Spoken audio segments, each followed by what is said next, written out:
Hello and welcome to Radio Free Nintendo. I am James Jones. I'm joined today by Mr. Greg Leahy. Ahoy, ahoy, everyone. Mr. John Lindemann. It's great to be here, James. It's great to have you, John. And Mr. Guillaume Vayette. Hello, hello. It is October 12th, 2023, and this is episode 844. Yes. Wow. I got that right. I got it all. Impressive. I would not have been able to get that right today. I did edit 843, but I think I actually said it wrong in 843, and I just listened to it today.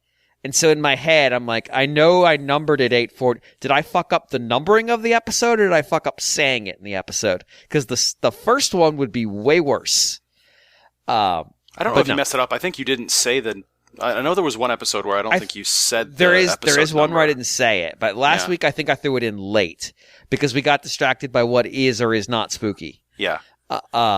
This week I'm not so much concerned about spooky because if I look at stores now, it's Christmas season. So welcome to Christmas, everybody. I've noticed that as well, yeah. It will be Christmas for the next 3 months. Yeah, see, what I love is that when you get over here, it's like in September, it's Christmas, and then October, it's Halloween, and then November, it's Christmas again. Like that.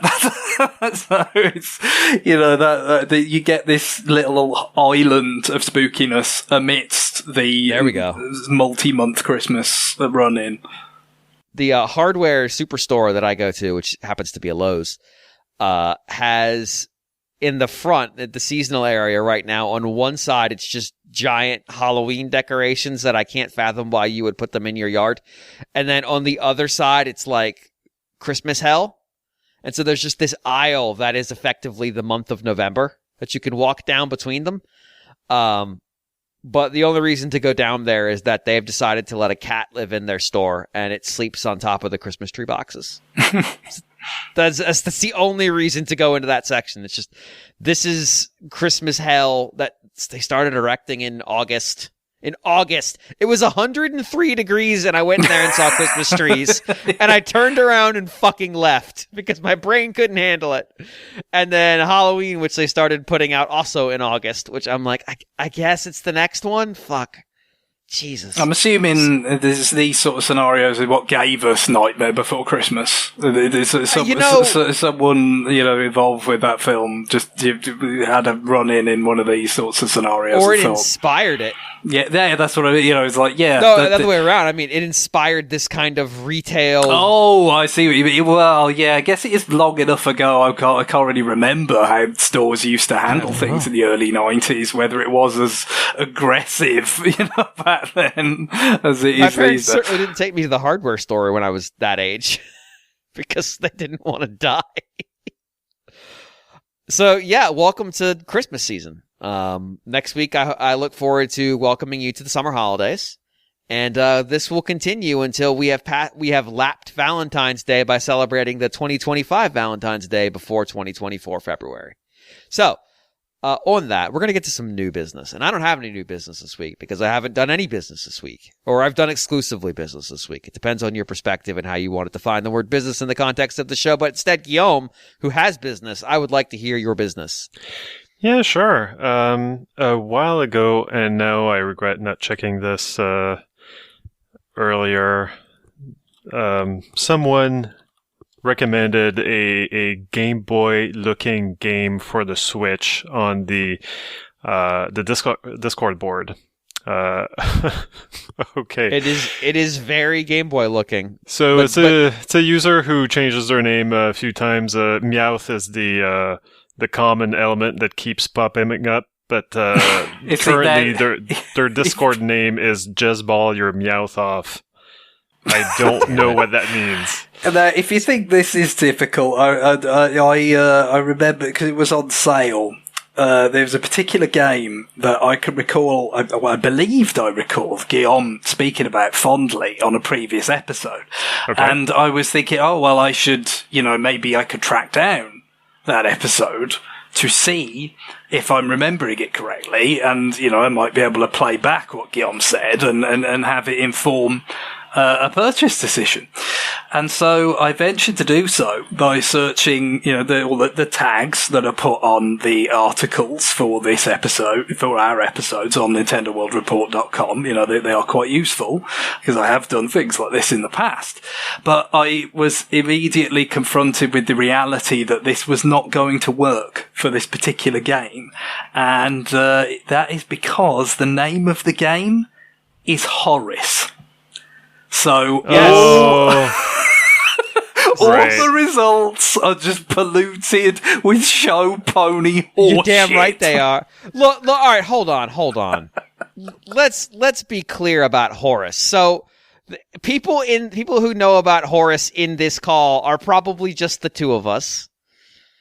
There was a lot of Horace horse shit to start. What do you mean the two of us? There's four of us. Do you know what Horace is?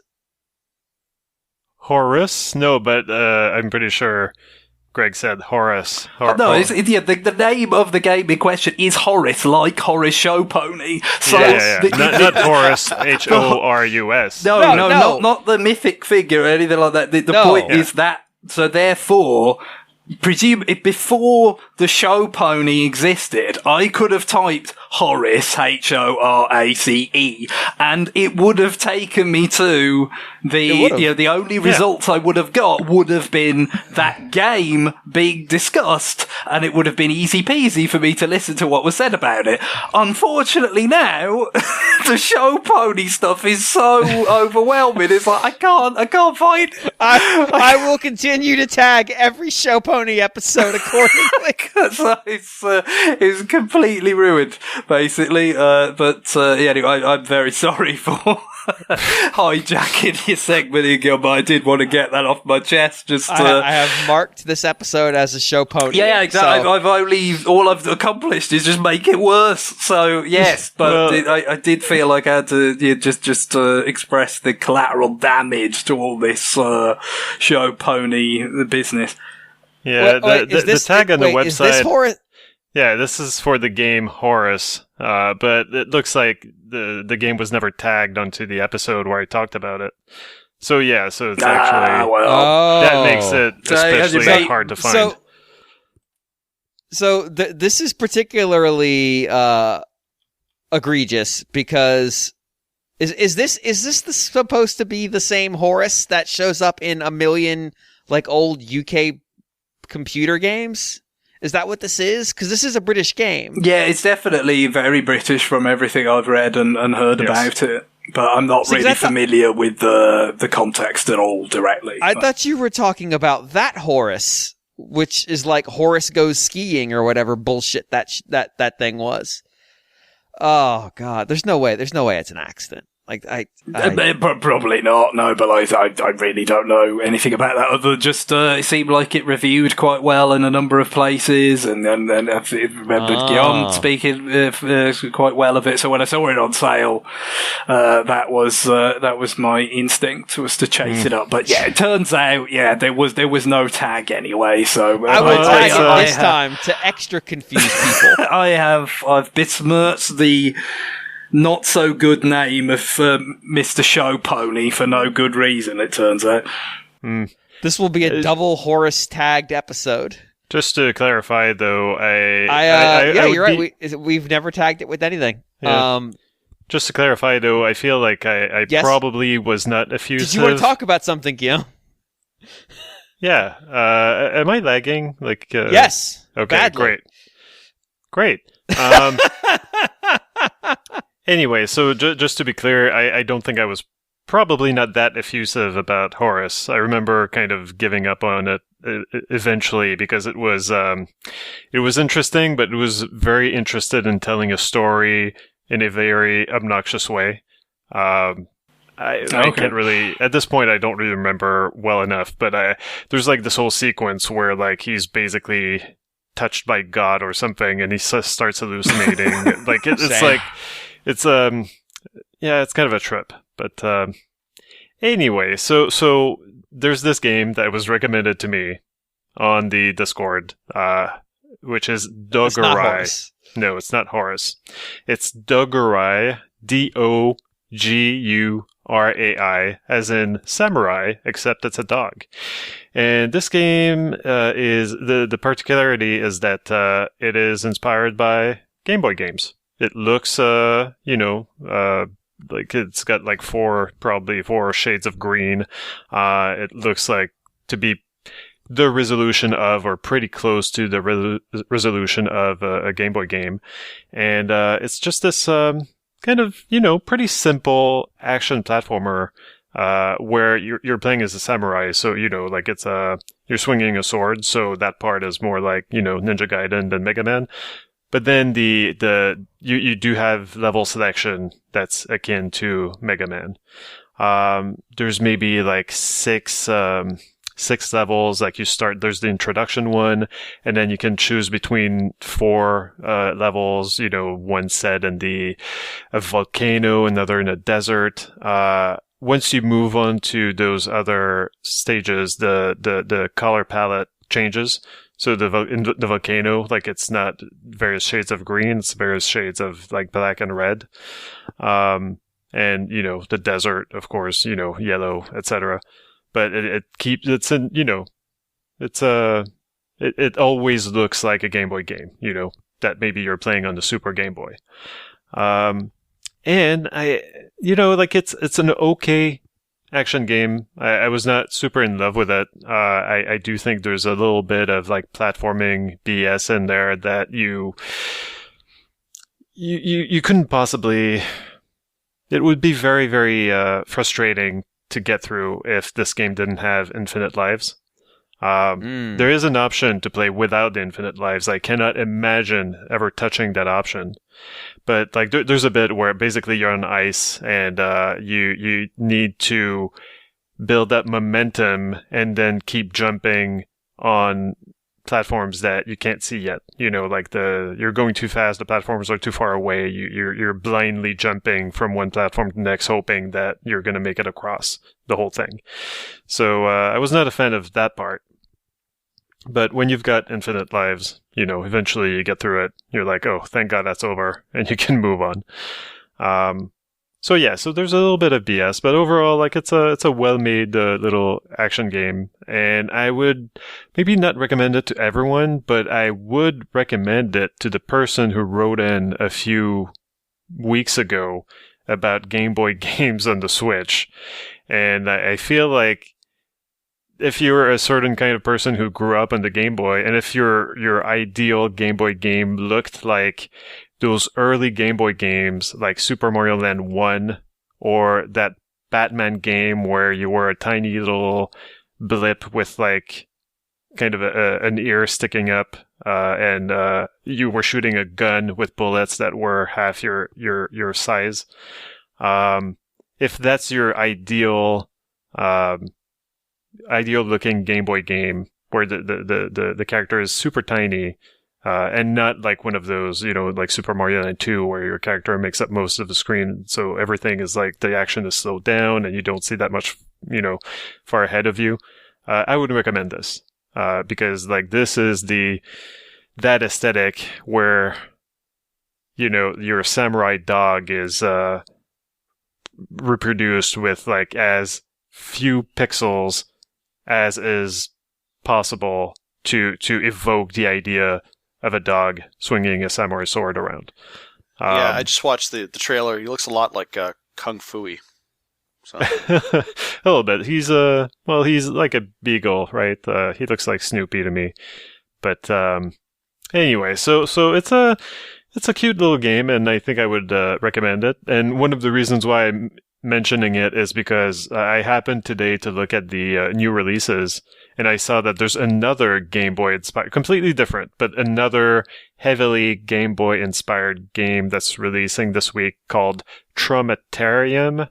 That's TA, not TO. I would have called, I don't know, Traumatarium sounds weird to me, but then again, like I think that both Dogurai and Traumatarium are like from maybe Brazilian developers. I need to fact check this, but they're I think is Game Nacional is what right. the developer look like. Yeah. So yeah. But yeah, so I was a little bit excited when I saw the eShop page for Trimatarium, because I thought I read like, oh, it's Final Fantasy inspired, and I was like, oh, this inspired by Final Fantasy Legend? No, I misread. It's by the Fighting Fantasy books inspired, which I have no idea what that is. I remember those. Okay, I looked at the trailer for that. The gameplay looks extremely limited. I don't know if it's the game for me, but it's there definitely seems to be an awakening, like the developers who grew up on Game Boy games are now feeling nostalgic about them and are like, you know what, I want to make my game look like one of those. So the art for Trimatarium looks good anyway, and not only do they kind of emulate the look of a Game Boy game, but they've also made their own little fake 3D model of a Game Boy in their game. Like there seems to be more of a wrapper around the game that they're selling. So I might check that out. Maybe I'll talk about it next week. So that's the Game Boy, the fake Game Boy game section of this new business. Other than that, I've been playing a ton of Chained Echoes. And if that name rings a bell, it's kind of, personally, I don't love the title because I need to remind myself, like, what is it that I'm playing again? Chained Echoes? I had to Google it. It's not a game that sticks with me at all, a title that sticks with me, but the game is quite good. So if it sounds vaguely familiar, it's because I talked about it months ago. before April, before leaving for vacation. So I had to put the game aside because I was going away for a long time, and it took me a while because like in the meantime there was like a Zelda game that released and a Pikmin game that released, and so I hadn't touched it in a while, and recently I picked it back up, and it's this game that was made by this, mostly by this one guy. It is kind of a retro-inspired RPG. Last time when I talked about it, I said that the intro was very much like Chrono Trigger inspired, but that the game did its own thing. And that keeps being true. It's also a much longer game than Chrono Trigger. Like I'm 50 hours in. I think I'm towards the end. It's hard to say because this game has basically post-game content that you can, if you want, try to do before the end game. Like you don't need to finish the game to see the post-game content. You have access to it at all times. It's just really, really hard. Like you might be under-leveled to try to attempt it. And I think I've accidentally tried to do some of that content. So right now I think I'm in a stretch where I should be focusing on following the story missions and just finish the game, and then maybe I'll try and see some of that other content in the game. But like it's this really well-made turn-based RPG. I talked, like I said that the combat system especially was really good. There's like this whole thing about the overdrive system where you have to keep. You can use your abilities, but like basically the game forces you to use your special attacks as much as possible. You want to use your special attacks. They use MP, but that's okay because you can regain MP by doing a regular attack. But like essentially you want to go all out, use your special attacks, and every time that you do, there's this meter on the screen, and it goes from like yellow to green, which is a good zone where your attacks, when you're in that section of the meter, like your attacks hit more, and you want to stay in that zone. So anyway, so like there's this whole strategy, like you can tap in and out, like you've got 4 characters during a battle, but there's like 4 other characters in your party that you can have behind them. Basically, you can swap between the 2 of them at any time. There's like all sorts of tools like that to deal with the various situations. And probably like one of the more interesting aspects was the way that you level up, in that you don't quite level up. Like you don't get experience points that allow you to level up your characters. Instead, what happens is that there's this mission board, and on it, like it kind of looks like something out of like Final Fantasy 12. Like it's basically like this weird crisscrossing grid, and the more like each square each tile represents like a mission. It could be like kill this special enemy, or kill this enemy with poison, or face off these guys with only 2 people in your party, this kind of stuff. And as you do these missions, they're not all combat related. Some of them might be like, well, find all the secrets in this area of the game, find all the chests in that area of the game. As you as you complete these missions, your characters level up basically.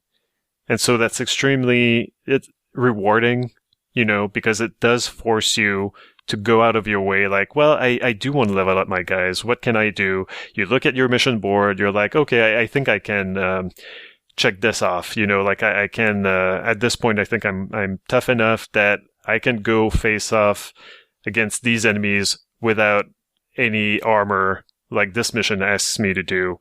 And then you go do that. You maybe like you connect the board. The tile.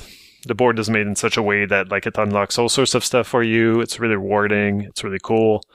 So I'm still really enjoying this game. It's really like excellent combat. And it doesn't just take ideas from Final Fantasy and Chrono Trigger. Like at this point, I've got the whole like build your base kind of aspect of it that you can, see from like Suikoden or maybe Breath of Fire 2 or something like that. You find people in in the world, like you talk to them and they're like, oh, you've got a base? I want to join it. And then they join your team, and then they, build some sort of structure for you, maybe like a better blacksmith or something to upgrade your weapons. And I'm having a blast with it, and I really highly recommend it. Sea of Stars got a lot of, good publicity recently. It didn't really do it for me. Well, I mean, like people, like it got a lot of hype. A lot of people are checking it out. No, I'm agreeing with you. It did. It got a ton. Yeah. And Chained Echoes, I think, did as well, but mostly last year. And I feel like it was mostly on Steam. I'm not sure if it got the attention that it deserved on the Switch. So I would recommend people, like, go and check that out. Like, if you still crave, an old school RPG, like this game looks great. It's got great music. I love the soundtrack. The combat is excellent. The story might be a little bit more convoluted than I would like. But maybe part of it is because I played like 20 hours of it in April, and then I picked it back up sometime in the last 3 weeks. So that might be why I'm a little bit confused. Is the story your typical? You're the chosen one? Well, yes and no. Of course, you're a special boy. It's rare to find. This is a term that I found, like I've got from this YouTuber that I love it. Like once I would learn of once I heard of the concept of the special boy genre, like it's hard to not see it in basically every video game. It's accurate though, because all of his, it's like you awaken. It's like you were knocked out or whatever, and you've awakened and you have this special power and you're the special boy, and it's like, okay, right. Really, again? We're doing this again? Yeah. But so of course there's something special about you. That's why you're the one who's gonna, save the world. Sure. But I'm not playing it fully for the story anyway. I think that the gameplay itself is good enough to keep me going. Like there's something really fun about completing that mission board, as I said. Yeah. But the story is not too bad. It's just convoluted. I've been having trouble because there's at least like 3 layers of it. There's stuff happening with the characters. and they've got their own growth that they're going through, and that's good. That's always good to have in an RPG that you spend a lot of time with. You don't want static characters. But another part of it is like there's this whole like political intrigue that I've had a lot of trouble following because it tends to talk a lot about places without showing them to you. And so, like, at a certain point, like, I kind of lost the thread a little bit. Like, oh yeah, so this guy is invading this empire because of what? Who's the empire anyway? I feel like, like sometimes the game doesn't really bother to show you who they're talking about or hasn't introduced you the characters that it's talking about, even as the characters that you have been introduced to are talking about them. There's this Lord Gustav thing that the guy that I kept hearing about, and like in this one village, I kept talking about him, and I just like, am I supposed to know who that is? And I looked it up online, and I was like, oh wait, no. Like towards the end of the game, one of my character is going to have like a side mission where Lord Gustav is involved. But, like, it's one of those, yeah, like, so I was having a little bit of trouble following that part of the plot. And then there's, like, this whole, like, not mythology, but, like, there's, the whole political intrigue is almost secondary to the actual overall plot, which is, a little bit, I don't know how to describe it, not bonkers, but, like, it's as if like there's like another layer over that doesn't really quite gel with the rest of it. There's like a larger meta narrative that you're not getting. Yeah, like imagine Game of Thrones if the North. I haven't watched the series and it's been a while since I read the books, but like the Beyond the Wall. Like, imagine if, like, the stuff Beyond the Wall mattered way more than the political intrigue, Or, like, imagine if ultimately, the show or the books had decided, like, you know what? Like, fuck the political intrigue. Now it's all about, like, what's happening up north. It's time to lore, is what you're saying. Right. So, there's a little bit of that happening here, and it's, yeah, I don't know if it works or not. Like, I need to finish it first, but yeah, I haven't been playing this fully for the story. Although it's not the worst from what I've seen. All right, well let's move on to John. Yeah, so I'll start off with Forza Motorsport, or Forza 8, I guess you could call it, that just came out recently. It may not actually be completely available, but I got the early access or what have you. So I think it actually came out. The early access, I think, started on the 6th. I think it's actually probably out by now. Yeah, it is. Yep. So, yeah, of course, it's a simulation racing game, right? So my comparison point is, of course, the last Forza, which my main gripe with that was that there were microtransactions all over the place to the point where it just turned me off from the game completely. Because it kind of got into the sort of, you can grind for credits and then use those credits to buy sort of cards to upgrade your vehicle and stuff like that. It was very, very gassy. Yeah. It was very microtransaction based. I didn't like that. And it caught a lot of hot shit for that. Like, people were like, yo, this is out of control. Yeah, and then also I came into, I talked about Gran Turismo 7 a while back, and that turned me off because it's sort of the same thing, but what they do is your choice there is either grind forever or pay real money to get the credits to get the cars that you want.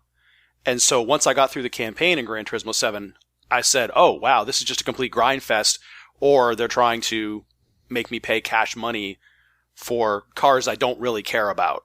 So I was out on that. But happy to report that in this version of Forza, there's no microtransactions that I can see at all outside of your typical DLC. You can buy this car pack, that kind of expansion sort of stuff, which I got the deluxe edition or whatever it's called, and so all that stuff was just built in right? They have like a VIP program where you'll get if you purchase that, you can get extra credits for everything that you do, and so on. And so I think that was, this is on Game Pass, of course, but that was $40 for that DLC. Pretty worth it because you get the car pass also comes with it. So I think you get a new car every week for a certain amount of time.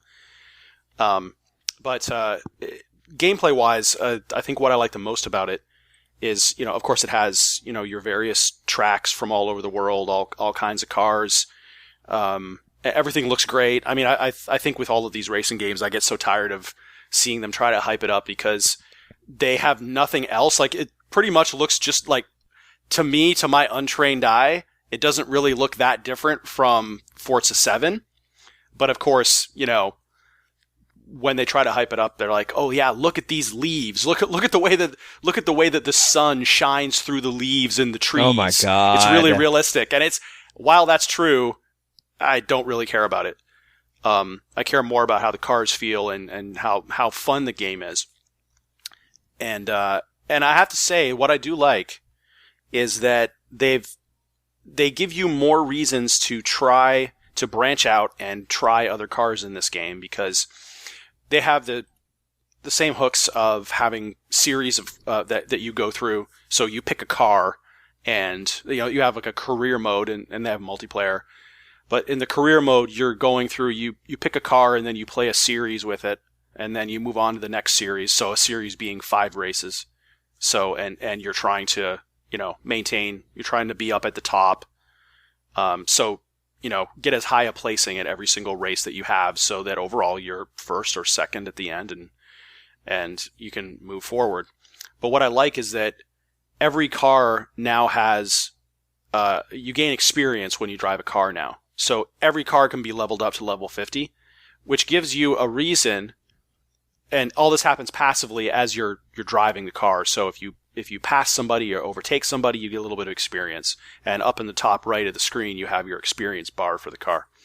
So, you overtake somebody, you get some experience. You complete a segment. What they do is they break each track into segments, and then you get graded on how well you completed that segment. So, how fast you did it, how closely you held to an ideal racing line, going through corners, stuff like that. So you get a rating out of 10.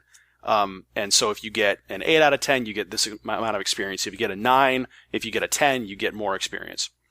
So it's very easy. You have the ability to level up your cars, and what that does is it opens up performance options. Some people have complained about this because some people, for example, in Forza 7, you just had all of your performance options open to you right from the start.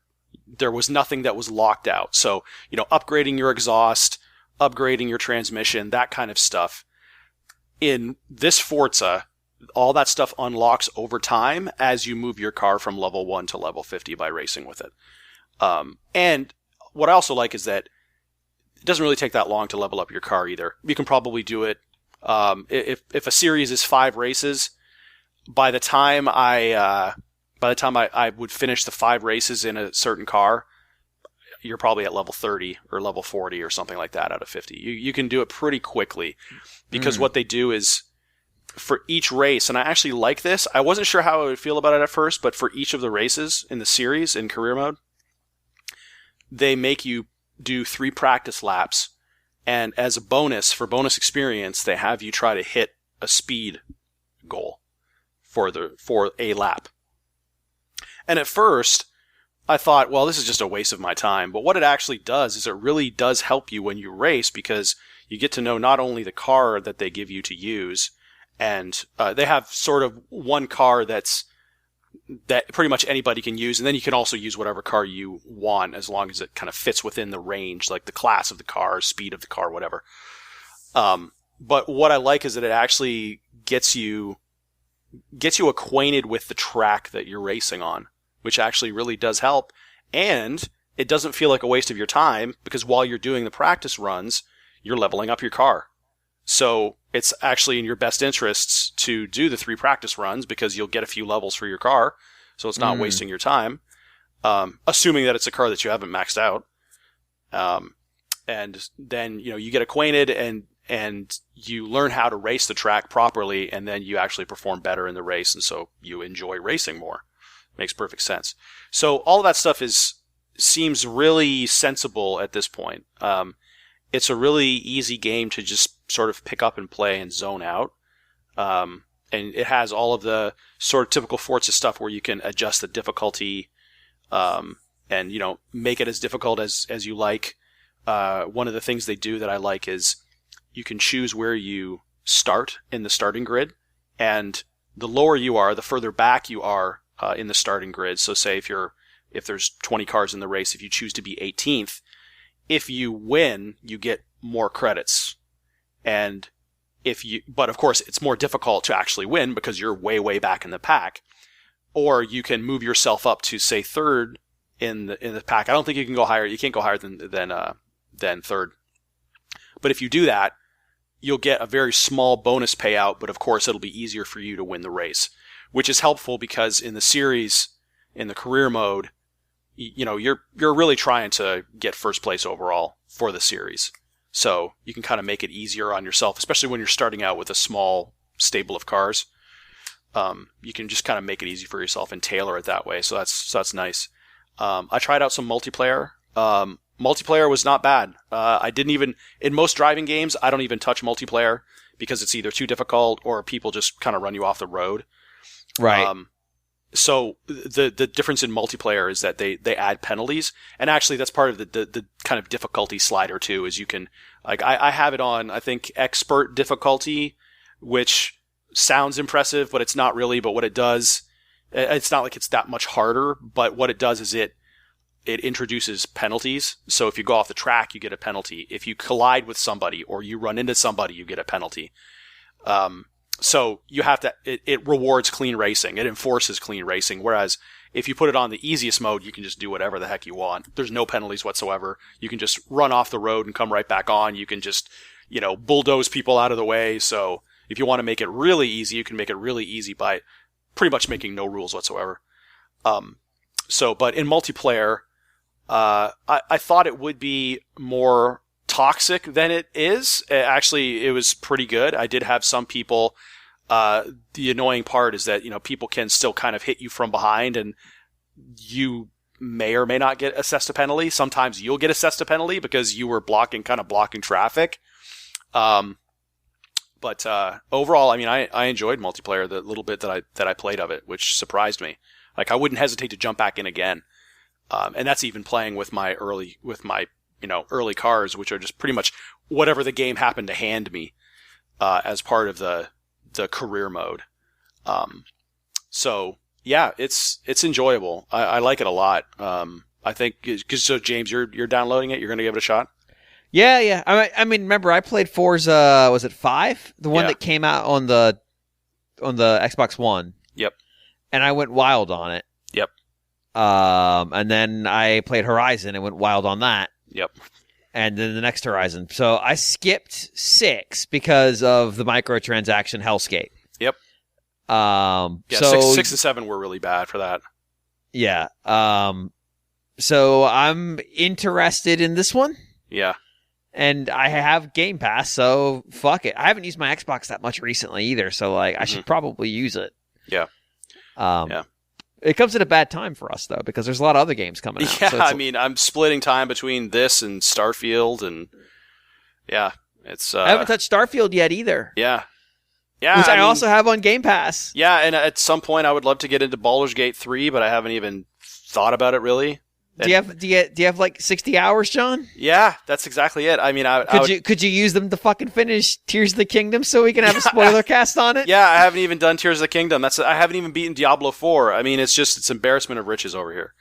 Oh my god! And don't worry, there's no games coming out in the next few weeks. No. So yeah, that's where things are at right now. I just keep getting sucked into the next big game, but yeah. I feel like this one's been relatively quiet. Mm-hmm. Yeah. This Forza? Yeah, it hasn't gotten a lot of hype. I don't know how. I think it's gotten respectable ratings, I think 88, which is kind of what you would expect for a racing game most of the time. Doesn't feel like they did the blowout for it. No. Yeah, it feels sort of like kind of soft pedaled a little bit. But I think this is they're kind of selling it as like this is the start of like a new Forza platform. It's not just going to be kind of a one-off game. It sounds like this is going to be like they're going to build on this going forward. So it's not like, okay, well, we're going to do Forza Motorsport 2, I guess, or whatever. Like it's going to be around a while. I mean, this one's been in development for something like 7 years, I think. It's been in development for a long time. But yeah, it's good. I'm enjoying it. Also, I decided to check out a couple of video game movies. And so I checked out, of course, one movie that I had actually, I don't think I'd ever sat down to watch the whole thing. Maybe I've seen it a little bit. But I sat down and watched The Wizard, of course, with our hero, Fred Savage. This is the Power Glove. It's so bad.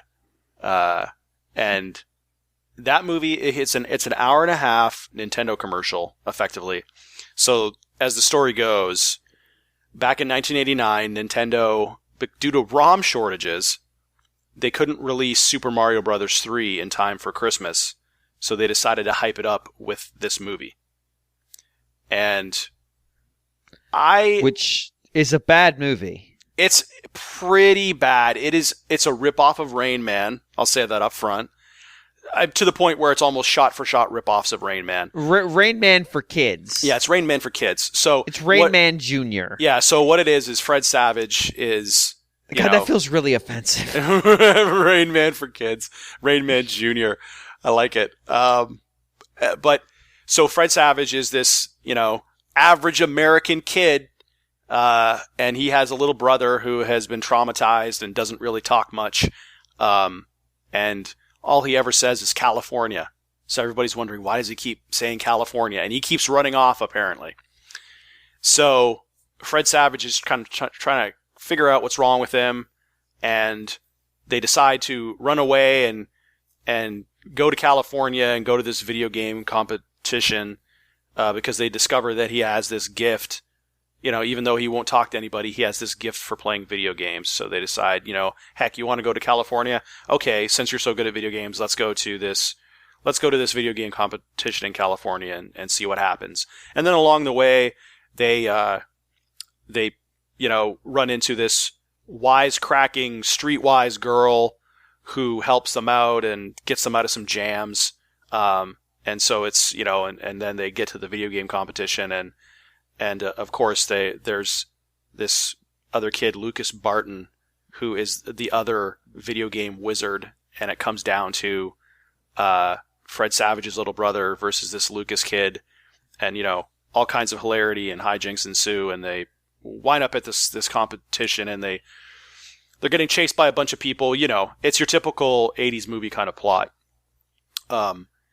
And at the end, they play Super Mario Bros. 3, which at the time had not been released in the United States. It had only been released in Japan. In the movie, they sell it as this is a game that nobody has seen before, and everybody says, "What? That wasn't in the rules. I can't believe you're screwing us over like this, man." This is how EVA should work. It should just be games that no one's ever heard of. Yeah, it should be. Or games that have been released in Japan, but nobody's ever heard of here, I guess. That fighting game with trucks. Yeah, I want you to do construction equipment fighter for $1 million. Yeah. On no practice. Yep. And so of course he wins, and then, everything's great. He cheats, doesn't he? No. He finds the whistles that there's no way he should know where they are. I remember hearing about this, I think, when Johnny talked about this at some point. I can't remember in what context. It's a god-awful movie. But somebody says something about use the warp whistle or something, and it's like, well, how could anyone know about this? Yeah, I don't remember that. Somebody does say something like that, but I didn't take it as... I just took it as a... Hey, you should, do this or do that, or you know what I mean? Like, but how would they know what they are? Yeah. Well, yeah, like definitely someone crouches on that white block in that one level and finds the warp whistle, and it's like there's no way you would know. And yeah, it was probably Johnny who talked about it because the girl in that movie He's a big fan of. She's a musician now. He's a big fan. Jenny Lewis, right? Yep. Yes. Yeah. Yep. Right. I like that we're breaking down plot holes in The Fucking Wizard. Yeah, I mean, there's plenty of plot Like holes. you say that it's quite terrible, but I, was as a stupid 10-year-old, like I didn't have any issues with it. Well, I guess, I mean, it has what I would say 80s movie logic in the sense that I think they start out in Utah or something. Anyways, it's pretty much like a 6-year-old, a 10-year-old, and a 12-year-old hitchhiking across the western U.S. And so Well, you could do that back then. I guess in 1989, maybe you could. Yeah, helicopter parents were not a thing yet. Yeah, No, I guess, you just need to find a cocaine highway dealer, and you're fine. Yeah, That's the problem. And I mean, the worst thing that happens to them is they get picked up by a couple of farmers, and the farmers, drop them off and then steal the $27 that they have on them or something, and that's it. And then they drive off laughing, and that's like kind of the worst thing that happens to them. That's You have to understand with inflation, that's like $32,000 for sure.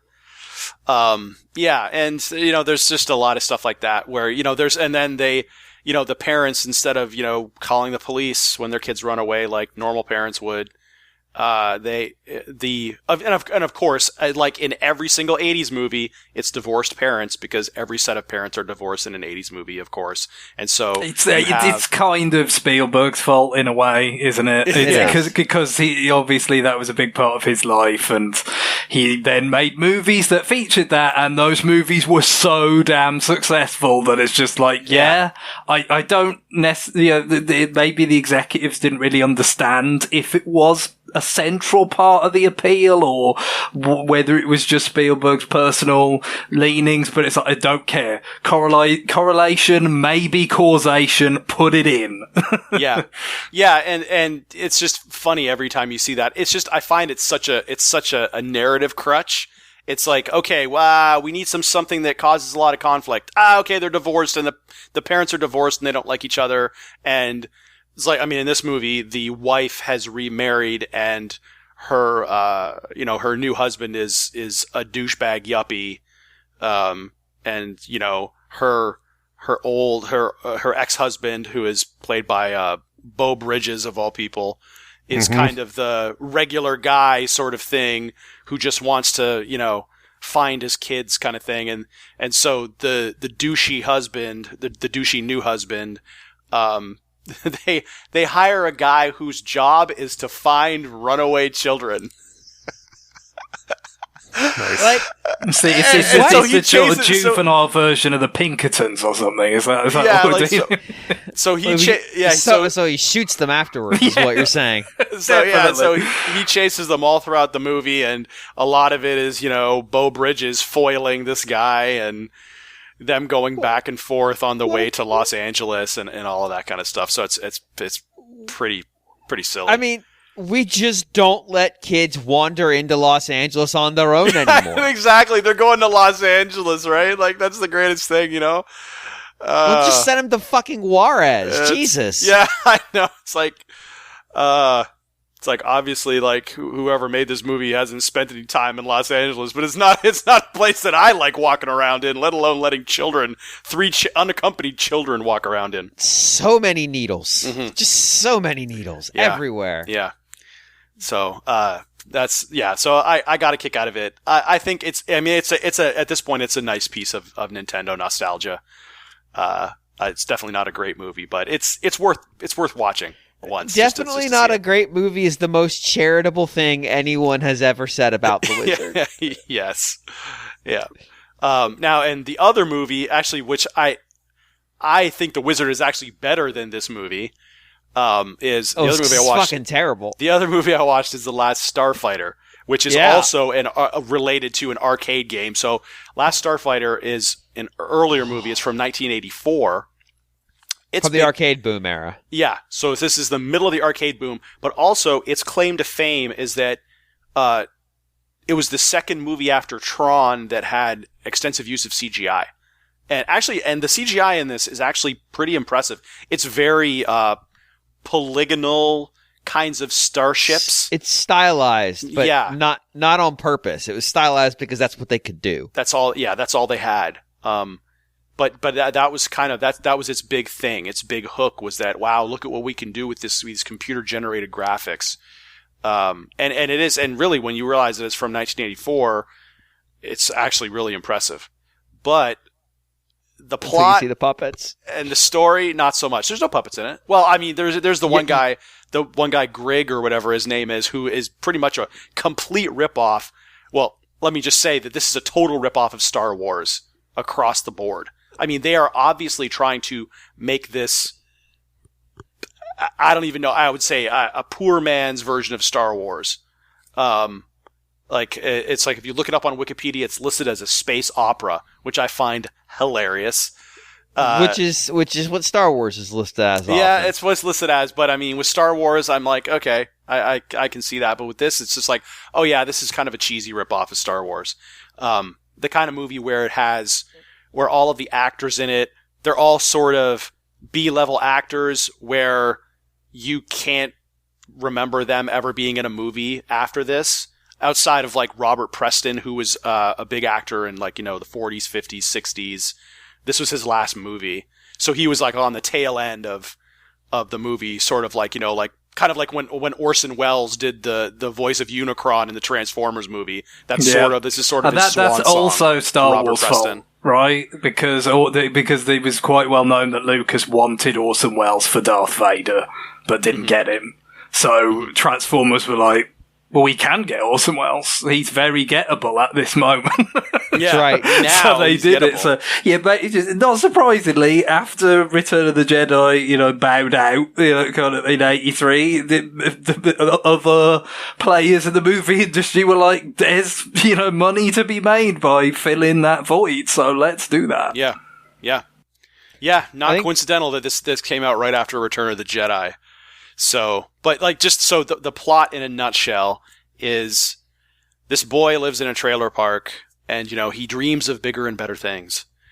And so he starts playing this game called Starfighter, and he gets really good at it, eventually beats the game. But what he doesn't realize is that it's a recruiting tool for this alien race to find the greatest starfighter in the universe to help them in this interstellar war.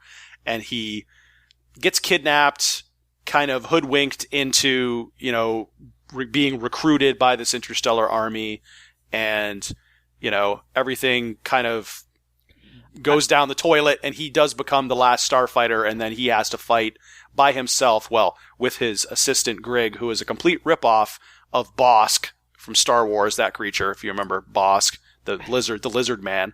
He's one of the bounty hunters in Empire Strikes Back, right? With the IG-88, the robot, and Boba Fett. Not the most mobile of the anyway. Yeah, he doesn't do much. Yeah, so this is his co-pilot. His co-pilot is pretty much a palette swap for Bosk. So he's red instead of Bosk is like green or something. Or anyways, but yeah, so. It's just, you can just sit here and you're saying, yep, they want that to be like Star Wars. Yep, they want that to be like Star Wars. But it all just has this cheesy veneer. And not bad acting, but just like not great acting either. But I kind of got bored of it just because it's so predictable, right? Like it's like, oh, okay, well, this is where he says he can't do this and he misses his family and then he goes back. And then then something bad happens, and then he says, well, he has this moral dilemma where he's, he wants to stay with his family, but he also wants to save the galaxy because he said that he would, and then he went back on his promise. It's all that kind of tropey stuff, right? So, but it's just interesting, just the hook of it being all surrounding this arcade game. And so it's sort of emblematic of the kind of the cultural fascination with arcade games at that time. I would say as a Nintendo fan, definitely watch The Wizard. I think you can skip the last Starfighter. There goes my weekend plans. Hey, you can dip in if you want, but I don't. I've seen it. I don't recommend it. No, I wouldn't recommend it either. So I feel like John's been really nice to these movies, where Guillaume was trying to be nice to a game and felt like he was being mean to it. Yeah. Like I think these movies are garbage and extra garbage. So yeah, they're not great. But I guess I have a certain fondness for cheeseball 80s movies. That's true. I just don't think that. I mean, I know like most of the 80s movies that I've watched, they're pretty bad. I think the only reason why I would watch Last Starfighter is because at this point I have seen the kind of the ripoffs, or like there's the short-lived Clerks animated cartoon that had an episode that mocked it. So I'm very familiar with that, but I'm not familiar with the original. But basically the joke was that like Randall gets really good at this video game about building pyramids. And so he's recruited by these people who like, Randall's like, I'm gonna fly a starfighter? And like, no, the game was about building pyramids, so he's stuck pushing blocks. Like, how come you're so bad at building pyramids? You were so good at the game, yeah. Anyway. I mean, I get that you would have more nostalgia for this one, because I wasn't born when The Last Starfighter came out, and I was 2.5 when The Wizard came out, so like, this is an era of time I have no memory of. So I watched those in the 90s and was like, the fuck was wrong with these people? Yeah. Yeah, I recently-ish discovered watched for the first time in full Flight of the Navigator. And I know it's a Johnny favorite. I'm sorry that we're talking about him so much today, but I can't say do anything about it. I know. But yeah, like I would not recommend it in 2023. Yeah, it's also bad. It's one of those Disney live action films when they didn't want to spend a ton of money, so they're like, "Hey, can we get Space Camp?" That'd have been like, is that even in the 80s? That might have been late 70s. Which Flight of the Navigator? I think it's early 80s. No, it's the 80s. Yeah. It had and I the only reason why I was glad I watched it is because I had this memory of watching as a child this movie where like the spaceship had this the door that would melt into liquid basically and turn into these floating steps to climb up into the flying saucer. And I couldn't remember what the hell that movie was. Like, I thought I hallucinated it until I saw Flight of the Navigator. I was like, oh, okay, that's where it's from. Now a great mystery of my life has been resolved, and I can move on. I had a similar thing with, like, remembering sort of some fantasy movie, I couldn't remember which it was, with a terrible Cyclops. And for years, I kind of would every now and again see some old rickety fantasy movie, from like the early 80s, and think, could this be the one with the Cyclops that's really bad? Because it seems pretty cheap and cheerful. If it did a Cyclops, I'm sure it would be rubbish. But then it wasn't. And then eventually I saw it's Krull with Liam Neeson. The young Liam Neeson. The Cyclops is very, very, very fake looking, to say the least. Yes. So you started describing a bad Cyclops. I said, oh God, please don't be Krull. Please don't be Krull. Of course it's fucking Krull. Krull is... I actually think Krull falls into a territory where it's kind of amusingly watchable in its camp. But I also think that the more fantastical something is and the less sci-fi, the better the camp survives. Because there's that weird thing about like when they made sci-fi technology in movies, and Star Wars definitely has this, is that the technology we have now looks more futuristic than the stuff that's in those movies. Oh yeah. So there's a certain weird disconnect that happens there. Whereas if you've got like more fantastical elements, those can never age because they've already aged. You can work around it. It's kind of like with Alien Isolation, which obviously is very, very directly patterned on the original Alien. They leaned into it. You made it was 1979 when they made, or 78 probably when they're filming it or whatever. So it's like all 70s tech trying to be a starship in the future. And obviously, it's all very old looking now, but, with the like command line, mother computer and all this stuff. But they just kind of committed to it. So, well, no, it's the same world. Like, we will make all the tech in Alien Isolation look like it's just an extension of that, and it still works. But yeah, obviously you end up with some tough sort of I can only imagine for people who have no memory of that time, when technology did look like that. The first kind of computers that I ever interacted with didn't look so different, from that kind of stuff from the late 70s. Whereas, for people younger than us, it must seem really must be really kind of odd looking that, things that are still meant to be way beyond our capabilities look so sort of rickety and old. But I didn't actually I think Krull was like a somewhat fun watch, even though it was very again rickety, but I was a little bit surprised the shit Cyclops was in it, because relative to a lot of the fantasy movies of that age, it seemed like it was one of the better ones in terms of it had a budget in terms of visually. But then the Cyclops is so bad. Krull, I would just, it's got like weird sword and sorcery, but it is in space, but only insofar as it looks like they filmed it in the English countryside near a wood, because they made no effort to like really lean into the space. There are aliens, they are around. It's the Cyclops on that one, if I recall correctly, it looks like he has one of those sleep masks on over his face, how it contours, and then there's like an eye on top of it. Because his face doesn't contour because they were covering, he has actual eyeballs. They had to cover them somehow. So it just ends up looking really goofy. But I can't know his name, though. What is it? Rel the Cyclops? I'm looking it up right here. But I would assume that's him, yes. Yeah, yep. But yeah, young Liam Neeson in that is very, he's listed as an axe-wielding polygamist. Which, that checks out. Sure. Yeah. No, that's on my business card. Axe-wielding polygamist at your service. It's just An agile ninja. Editor, Nintendo World Report, comma. Yep. Yes.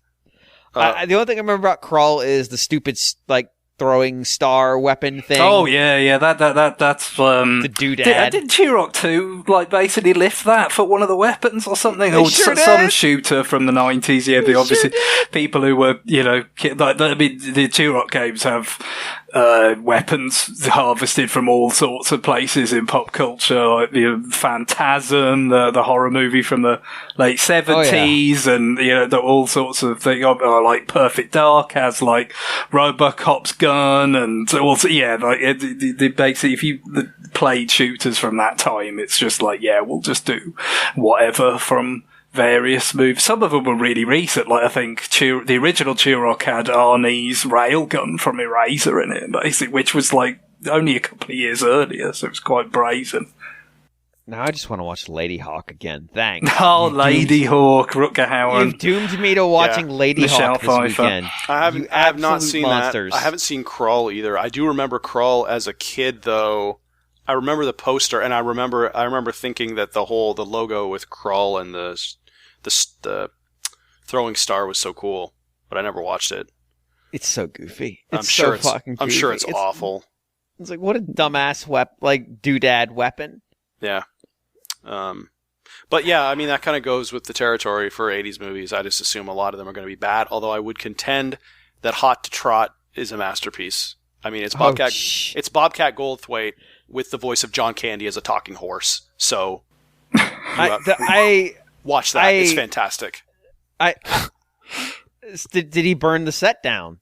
We know Bobcat Goldthwait has a history of this. I think he behaved himself enough to finish the movie. I can tell you that much.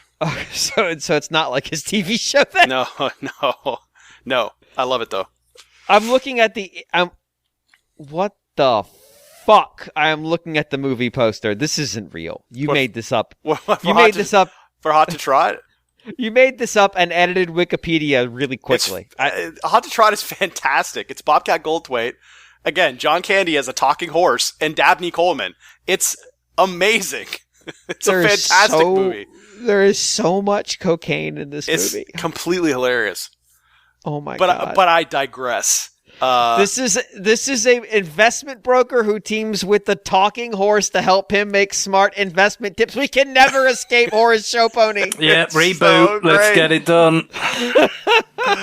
It's amazing. The funniest thing, my favorite thing from Hot to Trot, Mr. Ed Vester. Yes, we did it. We got there. My favorite thing in Hot to Trot is somehow, and they never show it, but the horse actually talks to talks to Bobcat Goldthwait's girlfriend at one point on the phone, and it never actually explains how he dials the number.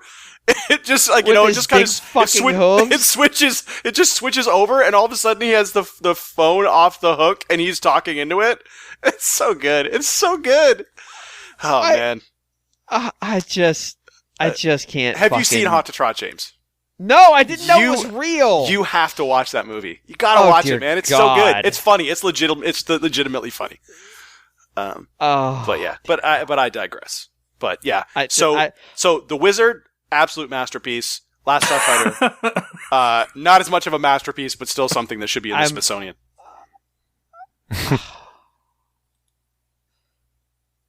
That's it, James. I'm done. I'm in pain. I'm in pain is the only emotion I feel now. So, Greg, would you at least you're feeling something. Would you alleviate my pain? No, I don't know how much is going to alleviate your pain. I've been playing very much entirely new. Just kept checking in with F-099 here and there, delivering on my sort of promise to actually do the time trials on the tracks that they updated with, because you can earn, if you hit a particular time, you can have a background for your identity, your card or whatever it is that other players see if you're one of their predetermined rivals or whatever. So I've done those. It's kind of fun to do the time trials on some of those tracks, even though it's not quite the same as it would have been if it were in the Super Nintendo game, because it's 4 laps instead of 5, and the boost is different because it's more freeform. But I did it. The 3-decade journey to do time trial on Deathwind 2 has been fulfilled. Otherwise, a game that I spoke about, played the demo of, went on sale for a modest discount, because I don't think it's been out that long, on Switch anyway. Patrick's Parabox, I spoke about before, from Drachnek and Friends, which is another kind of take on Sokabon kind of box pushing gameplay, but with this whole recursive setup. So it's basically like a box within the playfield that is itself the playfield, and it kind of wraps around, in this recursive way, and so you can utilize that to end up solving, how to get particular boxes in position, and ultimately, you have to finish in the correct position for the puzzle to solve. And so, like I said, not much more to say. I wouldn't, I don't think, based on the demo gives you a pretty good idea, and I don't really want to spoil too many of the kind of types of things that it does with the concept.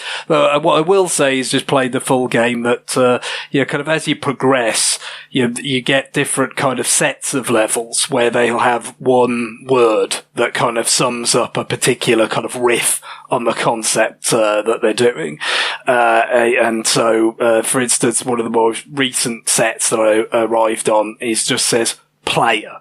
And in this case, the actual sort of playable box that you are has different properties from all the previous, kind of puzzle sets in the game. And so you might have particular kind of notches in the playable box that need to be filled with other boxes to solve the puzzle, which is something that they've never done before.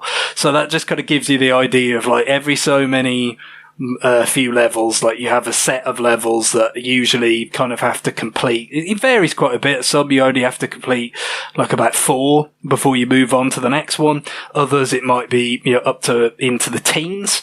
But a lot of the time it just kind of has a little bit of a learning curve unto itself. So you have 1 or 2 that will introduce the concept that kind of binds this set of levels together, and then a few more that get tricky, especially ones that are kind of, the way they kind of laid out is like, in terms of selecting the levels, is like a sort of circuit board.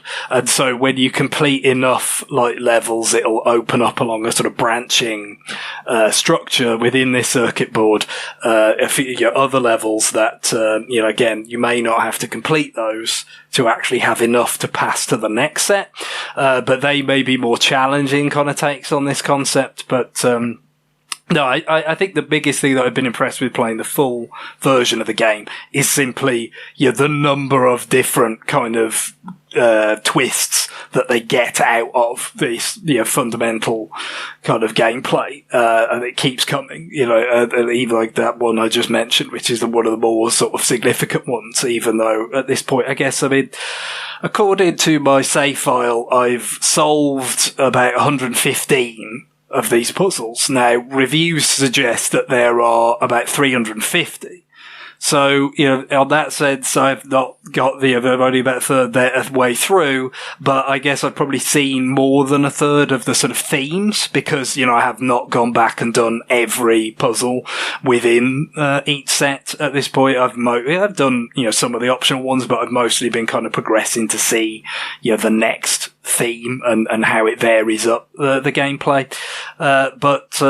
Just even, to this point that I've reached, it's kind of impressive how they kind of, freshen it up, give a new way, how much scope there is within this kind of basic concept to, put some different, kind of spins in there. And, it's got a little bit of that kind of, Picross quality to me in terms of it's just something that you can play, without the sound on, without thinking about, where it falls into any kind of broader structure or narrative or anything, and just kind of give your brain something to chew on. But, it's much more creative feeling than, just doing, the algorithmic, kind of exercise that is Picross. You are actually kind of, usually getting to grips, with the new theme. As I said, you kind of at first is okay, let's see how this works. You try a few things and then, eventually it's like, oh yeah, here we go. Right. I kind of understand, what the theme is now. And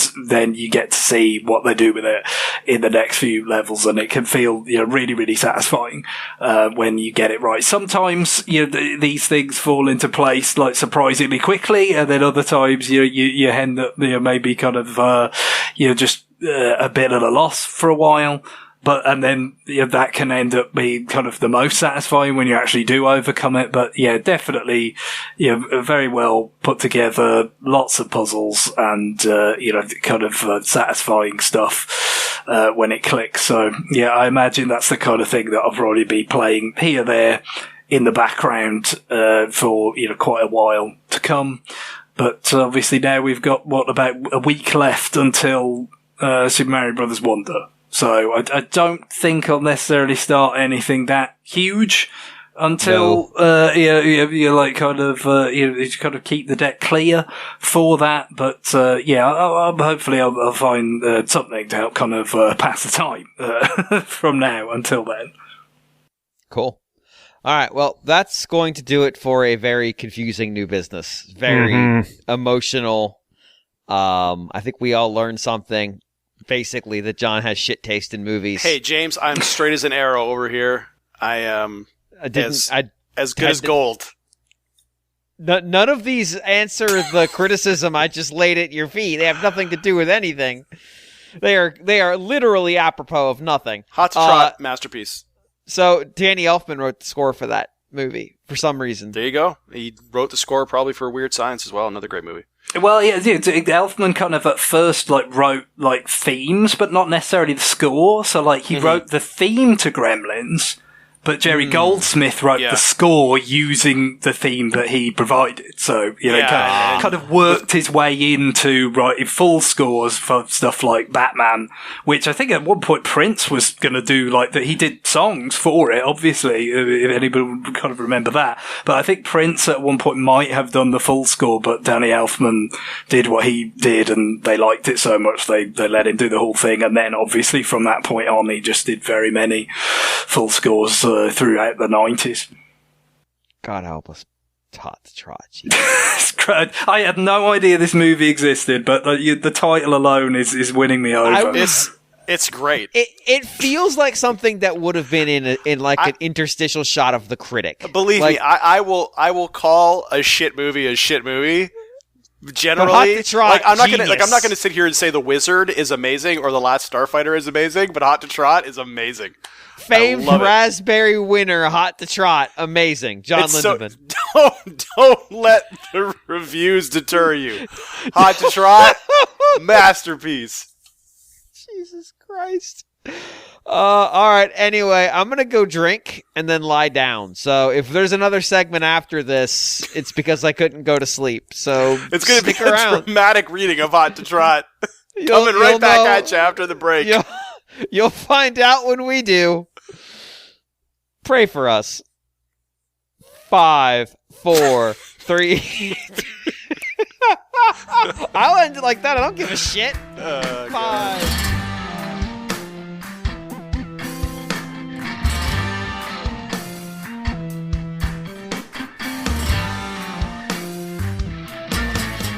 We made it back to the other side. I didn't have as much brown alcohol in the house as I thought I did. And hold on, just let me get the script for Hot to Plot here. Hot to Trot, sorry. Oh, hot to plot. I'm hot to plot about Hot to Trot.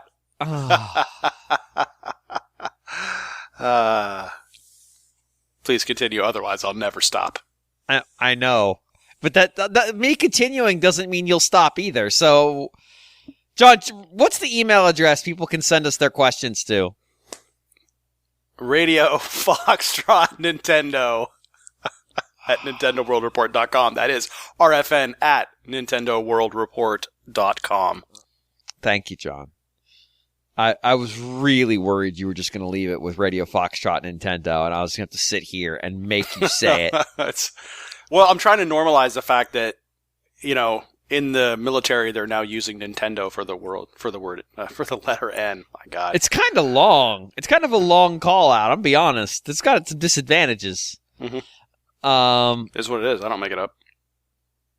You don't? It's news to me.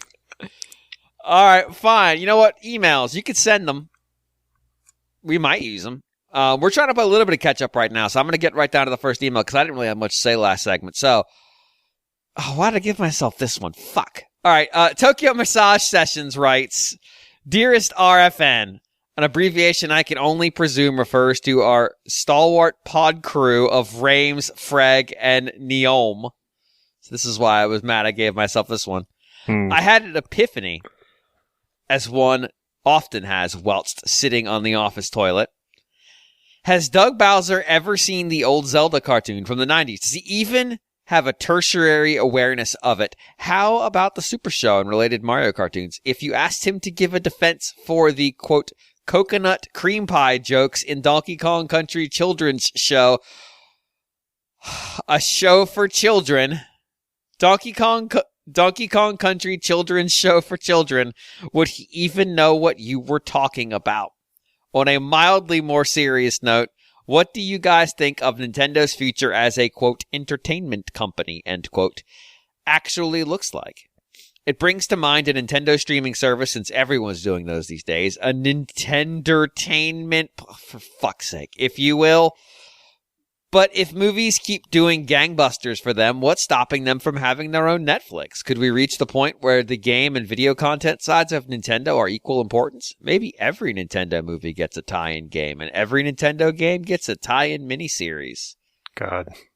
That is some dystopian fucking shit right there. It also feels like, obviously these things do have a way of accelerating if they're successful, but considering Nintendo's so painfully slow and cautious way of doing things on many fronts, but certainly on this one, where, we had to wait 30 years for them to come back around to the idea of Mario. We had to wait, on screen. 6 years from the announcement? And yes, just from the announcement, how long it took. Obviously, we all know that the pandemic probably played some role in that and so forth. But still, it feels like, yes, if such a thing could happen in terms of that you would get to the point where there's almost this sort of parity in terms of like screen content being released and created alongside the games they make. It would be centuries from now, like the way that, maybe even more, it'd be like continental drift. We'd get there eventually, but not in any of our lifetimes or the next several generations. It's not the best way to travel to Asia. I subscribe to Nintendo's streaming service, and all I can watch is The Wizard 24/7. God damn it! Damn right. It's there for you. Was it so bad? That'd be the flagship, opening. Much like the sort of black box NES games launched NSO, The Wizard would launch. I believe was it Nintendo? The Wizard is the urban champion. Say that phrase again. Yes, indeed. Streaming service. Nintentertainment Plus, I believe, is what TMS suggested that such a thing could be called. What's the opposite of when you say someone's a craftsman? Because I need to come up with the anti-throat crafting for that word. It's just like a bullshitter, I guess, really, isn't it? It's all right. Yeah. Maybe call them a shartisan. Oh, Jesus. God help us. All right. So, I Google that. No, do Google it. At work. Also, I just want to make the Zelda cartoon was just in the 80s, right? Because it says 90s in the email, maybe the typo or whatever, but maybe it was early 90s. It might have. I think it lasted long enough to get into. It was in syndication forever, though. That's true. I'm sure people saw it in the 90s. I definitely saw it in the 90s. Yeah, I mean, I wouldn't really. My memories of the very end of the 80s are barely there. I was too young, really. So I definitely think plenty of people would have seen it, but technically I think it was only new in the 80s. And then the Donkey Kong Country CG thing, that was very much a 90s thing, as you'd expect, given, that the DKC was so big in 94. And it was terrible. Everything I've ever seen of it looked extremely bad. Yes. So the Zelda cartoon actually aired its last episode December 1st, 1989. Oh, got close. so it's, but I mean, it only started September 8th, 1989. So yeah, well, not I guess very long. Yeah, it didn't last particularly long. Whereas Super Mario Brothers had multiple sort of incarnations, didn't it? Because you had the Super Show, but then you had the Super Mario 3.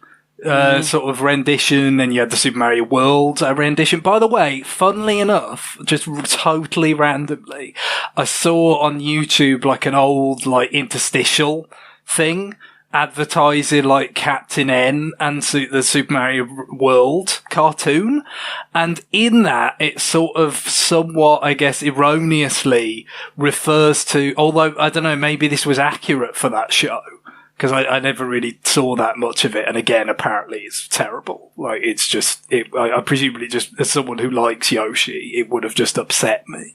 But it refers to it as Super Mario Brothers World. Oh, God. Like Super Mario Brothers Wonder. No! It was foreshadowed. It was foretold by these little interstitial kind of identification things back when that show was on. I hate it. It was a good SEO before SEO was a thing. I hate Leave it the so brothers in much. there. Yeah. Yes, yeah, exactly. I hate it so much. I watched the Mario movie. I didn't talk about it. I don't think it's very good.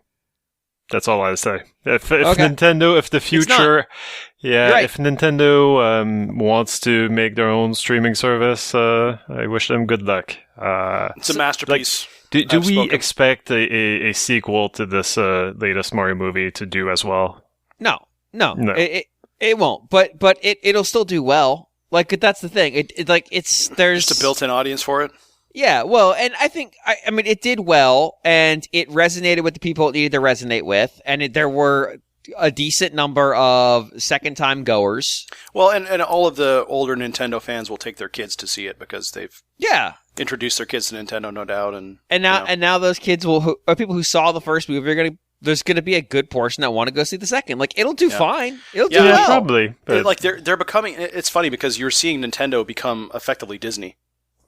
No, Right, like right in front of you, right? Like I mean, and what I mean is that they've been around so long now that they're reaping the benefits of that generational effect, where they have this fan base that has now become parents, and it'll just keep spinning out. Like, you know, Disney's been around so long that you have people that I watched Disney when I was a kid, and I'm going to introduce Disney stuff to my kids. You know what I mean? It's just like, that's where they're going. That's what's kind of underpinned. I mean, I just, I guess, I don't know whether it was my parents or my older brother or whatever. It's just like I didn't see any of those Disney animated movies that were huge when I was a kid, like Little Mermaid, Lion King, Aladdin. I didn't see one of them. Not one. I still haven't to this day. But obviously, you know, a lot of people who are my age did see that, and they have children, and then that's why we have all these quote-unquote live-action versions of them. Mm-hmm. Well, it's the reason we have 4 Toy Story movies. Yeah, so, yeah, that's it. But in this case, it's, you know, rather than going from, you know, traditional hand-drawn animation to these kind of live-action versions, it's going from a video game to a CG cartoon. It is that sort of generational, you know, kind of cash-in. Exactly, you know, well, not exactly, but, you know, certainly very similar. I have to agree, John. Yeah, I mean, there is also just the brand cachet in general. I mean, remember, Mario features prominently in the Olympic ceremony for the closing of the game prior to the ill-fated Tokyo Games. Oh, everything about that is just, in retrospect, incredibly ill-fated. I almost feel ill talking about it. It's yeah, that particular scene is particularly egregious. But it is a cultural property for the world. It's not an individual market's cultural property or a collection of markets. It is an international cultural property that has resonance beyond just the core media content that wears its face. But I feel like it's pretty limited, though. Like I feel like the movies of Disney that we mentioned earlier that are being remade in live action have more to them than Mario does as a game to transform into. Yeah, sure. I haven't seen the remakes, but people seem to enjoy them enough. But I mean, like there's more meat on the bone in those movies, like Little Mermaid and stuff like that. But isn't it just more redundant to do a recreation of something than, you know, like a video game and a movie are actually different experiences? Well, maybe, but like to me, a movie and a movie is just but now like Simba has fur. Yeah, sure. Yeah, I don't really see the point myself, but there's kind of some people don't like animation, right? Then they feel, I don't know. We don't have to get into that. My point was going to be that basically, yes, Mario is like has cachet, has a brand, but he's Disney in that he's Mickey Mouse in 2023. You know? Yeah, they were always pretty kind of upfront about trying to make him that kind of character, where it's just like, you know, he's kind of this something that could be in everything, but it's not like, but he's just sort of like has this enormous kind of recognition and kind of applicability to the, but isn't actually that strongly defined, like by like a narrative or, because those things kind of tie a character down. They want it to be kind of loose, but also, you know, as is very much the way, you know, the language of the present, you know, iconic and instantly recognizable around the world. Sure, but recognizability might not be enough, is what I mean. Like, it's good. No, it's good very when you much want to be seen. They made Emoji Movie and it made $1 billion. Recognizability is all you fucking need. Yeah, well, where's the Emoji Movie 2, though? No, that's what I was going to say. There is still a question of the durability and extensibility of all this stuff. You know, can you successfully extend it with, you know, Donkey Kong movies, Luigi movies, Zelda, you know, other stuff? Like, that's what it would have to be to go on however long, whether it's, you know, continental drift like or not, this path would be, to the point that they would have like a subscription service and a whole, you know, screen industry unto itself.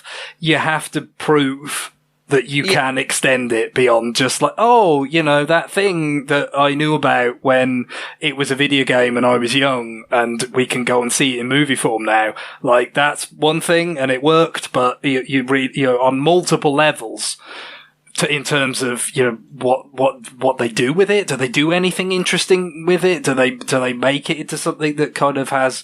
I still haven't seen the Mario movie, so I'm not commented on its quality here. I'm just saying, maybe, you know, what they did this time was enough, even if it was kind of threadbare, but you might have to do more than that in a narrative sense and a substance kind of sense to keep it going. And are they capable of that with this creative setup with Illumination and them approving everything?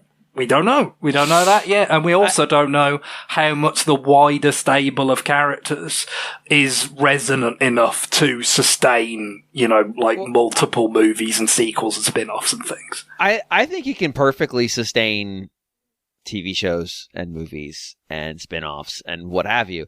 What I don't think it can sustain, and we've seen this with the fucking Nintendo Switch Online service where I've played Quest for Camelot for the third week in a row. I don't think it can sustain having a service. And there's two factors on that. The first one would be the amount of build-up they'd have to do in terms of production studio capacity in order to produce enough content for a streaming service is effectively impossible. Because most streaming services really only can succeed because there was an existing, and I say succeed just in that they exist and have content in them. Try and compete, at least. Yeah, right, I don't know about succeed. Because there's an existing decades worth of backlog. A library. Yeah, exactly. Right. And that was why that whole era of I'm buying up all the media rights I can was happening. Not because they wanted to have them in that moment, but because they knew their streaming era was coming and they needed to have a sufficiently broad and diverse library that people would stick around, because there's two reasons why you continue to pay your subscription. Well, there's three. The first one is new content coming to the service is valuable enough to you that you want to keep paying it so you can keep seeing it.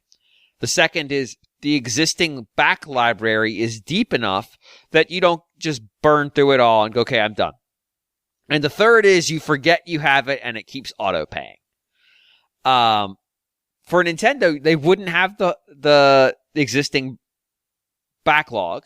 And I don't think that the amount of build-up you would have to do to produce enough content for people to pay for a monthly subscription is just not practicable. Like, right now, Disney is struggling with that, with Disney Plus original content. No, they own so much stuff. They own so much stuff. It's comical. So many production studios. Yeah.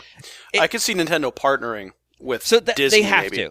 Yeah. So they have to partner with somebody. And right now they've hitched their wagon to the NBC Universal, who have their own streaming service. That's the other part. I do love the irony of them being with Universal after, when you think about how formative the Donkey Kong lawsuit thing is. Oh, yeah. It's beautiful.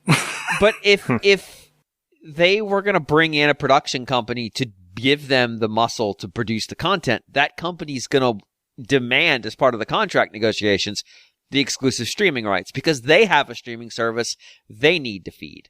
So no, I don't think Nintendo will ever have a content first streaming service. What you could see is services like Nintendo Switch Online give you access to limited video content that they produce with their partners. Maybe not all of it, because they're going to want to try to push you into a Peacock subscription, just for example.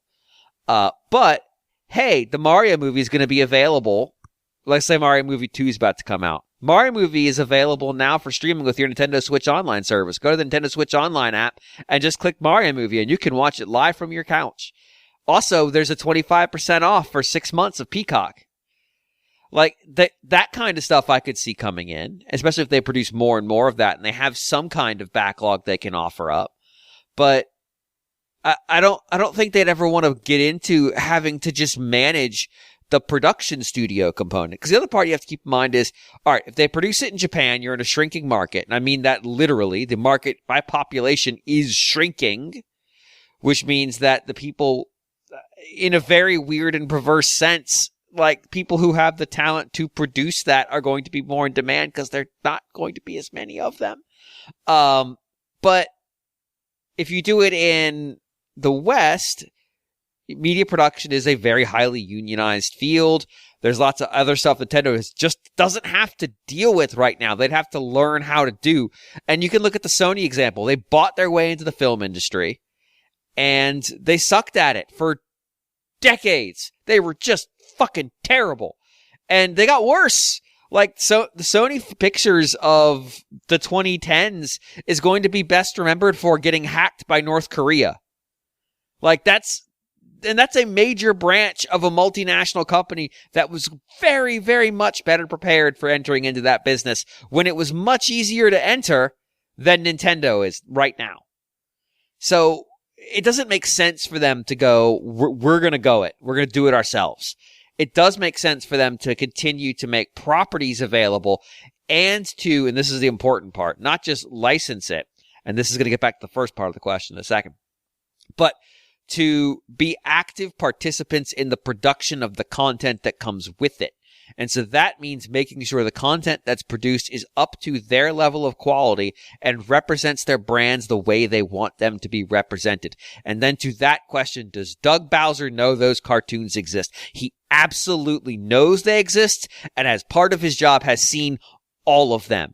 Because his job is, in no small part, to make sure those partnerships with Western studios, because Miyamoto's not going to be there all the time, and also Miyamoto doesn't speak that great of English, like it's fine, but Doug Bowser is the businessman representing Nintendo in America. He is the chief Nintendo representative in the United States.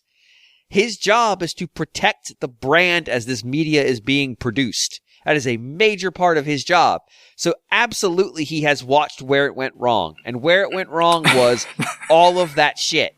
Because you have to know. You have to be ready. And the only way to really understand how to watch for when things are going bad is to watch when they went bad. And I'll tell you right now, that Donkey Kong Country cartoon, like the very first thing is like, hey, a French CG studio. No. Stop. Like, you just, like, yes, he's absolutely watched them because he would be derelict in his job if he hasn't. Which means he's had to sit through that god-awful, like, soupy sales Donkey Kong cartoon, which is worse than any of the shit we're talking about. Yeah, from the arcade, the Super Saturday Supercade or whatever it was, exactly. Where you had, like, Q-Bert and, Pac-Man. And most of you don't even know what that is. It's worse than any of the Nintendo shit you've seen. It's incalculably bad. It is bafflingly terrible. But he's probably had to watch all of it. And there's like 57 episodes. So that was a bad day for him. But it's important. And somebody had to go find him those episodes. I don't believe this for a second. Okay. You seem to really, I don't know, are you pulling our leg or? No, I'm dead serious. I would have thought a sampling. I don't know about all 57. Yeah, I don't know about that. But it's so old at this point. I don't think it's integral to defending the brand. No, it is. It absolutely is. Like, it's not just about like, hey, I feel like he can have staffers who watch the episodes for him and tell him here are the lessons we need to learn from this. If you're Doug Bowser, you don't have staffers do this for you because this is one of those very few things that is so important that if you fuck it up, you're gone on day one. Like, this is one of those things he can't fuck up. So he absolutely has seen, maybe he hasn't seen every episode of the Super, because I think a lot of them are lost media. But he's definitely seen some of it. He's definitely aware it exists. He definitely knows how it was made. He's definitely heard like, oh, we just signed the rights away because we didn't know any better. And they know not to fucking do that again. Because not only is it important for the protection of the brands that they currently have, it's important for protection of the future media rights they want to sell for their products. If they are associated with good products that people enjoy, regardless of how we feel about the Mario movie, then other licenses that haven't been licensed yet are more valuable because they say, Nintendo actually cares about their movies. Whether or not they do is irrelevant. What matters is the marketing material that says they do. And I know this because I work with fucking marketers. The image is literally everything. It is the only thing. The only thing that matters. The Mario movie is successful. They have that's just a objective fact. So they certainly have that on their side, as you said, in terms of subsequent licensing and marketing the subsequent things, whatever they might be. It will help. Mission accomplished on that front. It may not take a lot, though, to turn a big major flop. Studio execs right now in particular are very risk averse. We hear about it. They cancel movies that are done because they're pretty confident they're not going to make their money back. And so they'd rather just take the tax write-off now than risk the money in marketing them.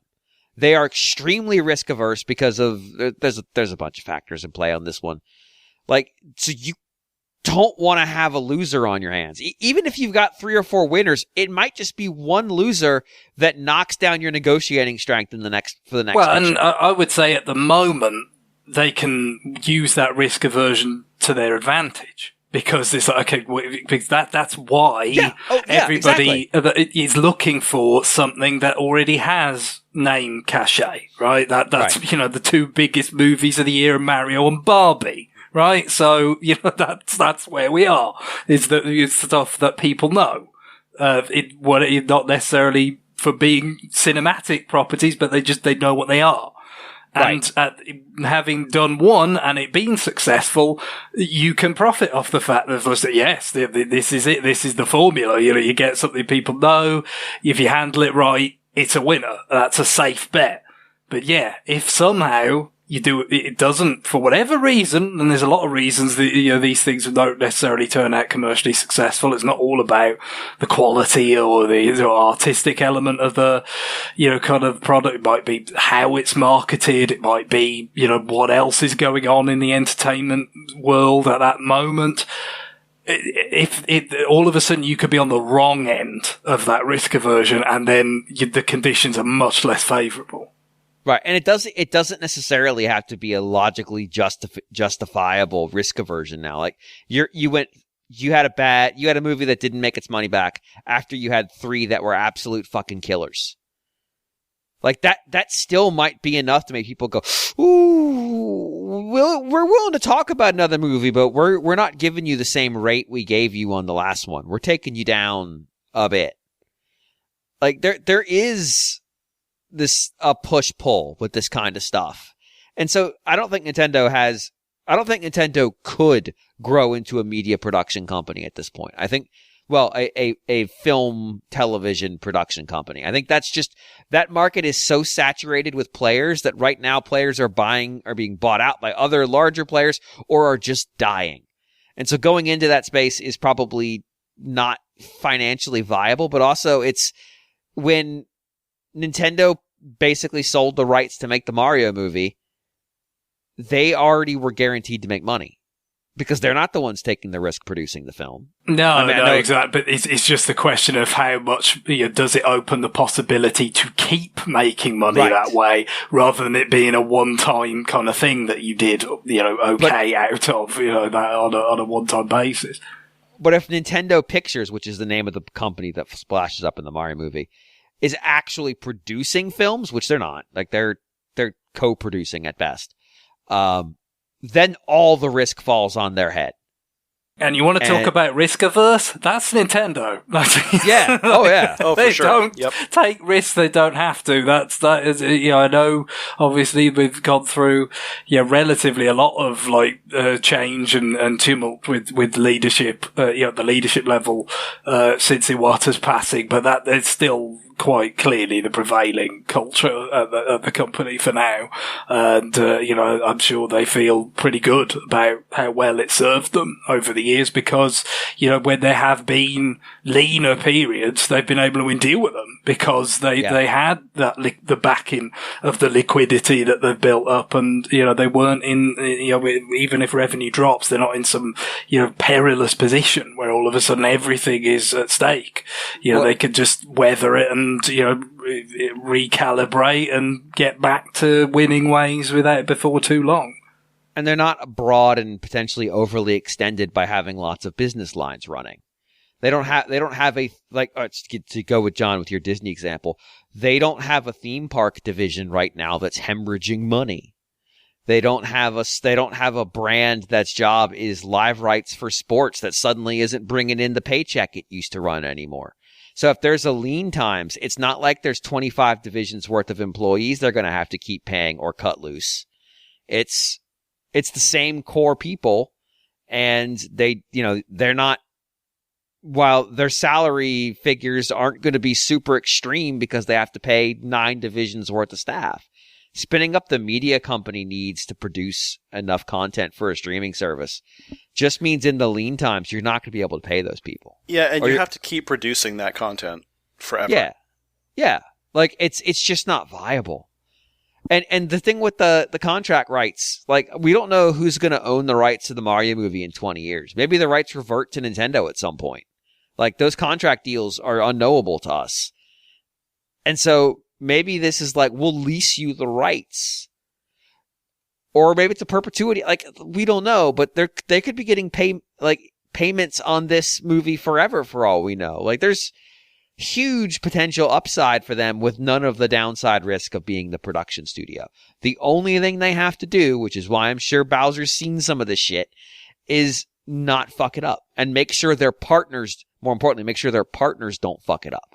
Make sure the ideas they bring to them are good, that they'll be successful, that they're being brought by the right people, that they've engaged the right people to produce it, to star in it, to, all of the important roles are filled by the right individuals, and that their Nintendo's influence is being pushed in the right places. It's not just that they are overseeing it, it's that the parts where they put their fingerprints on them to say, like, this needs to work this way are the right places.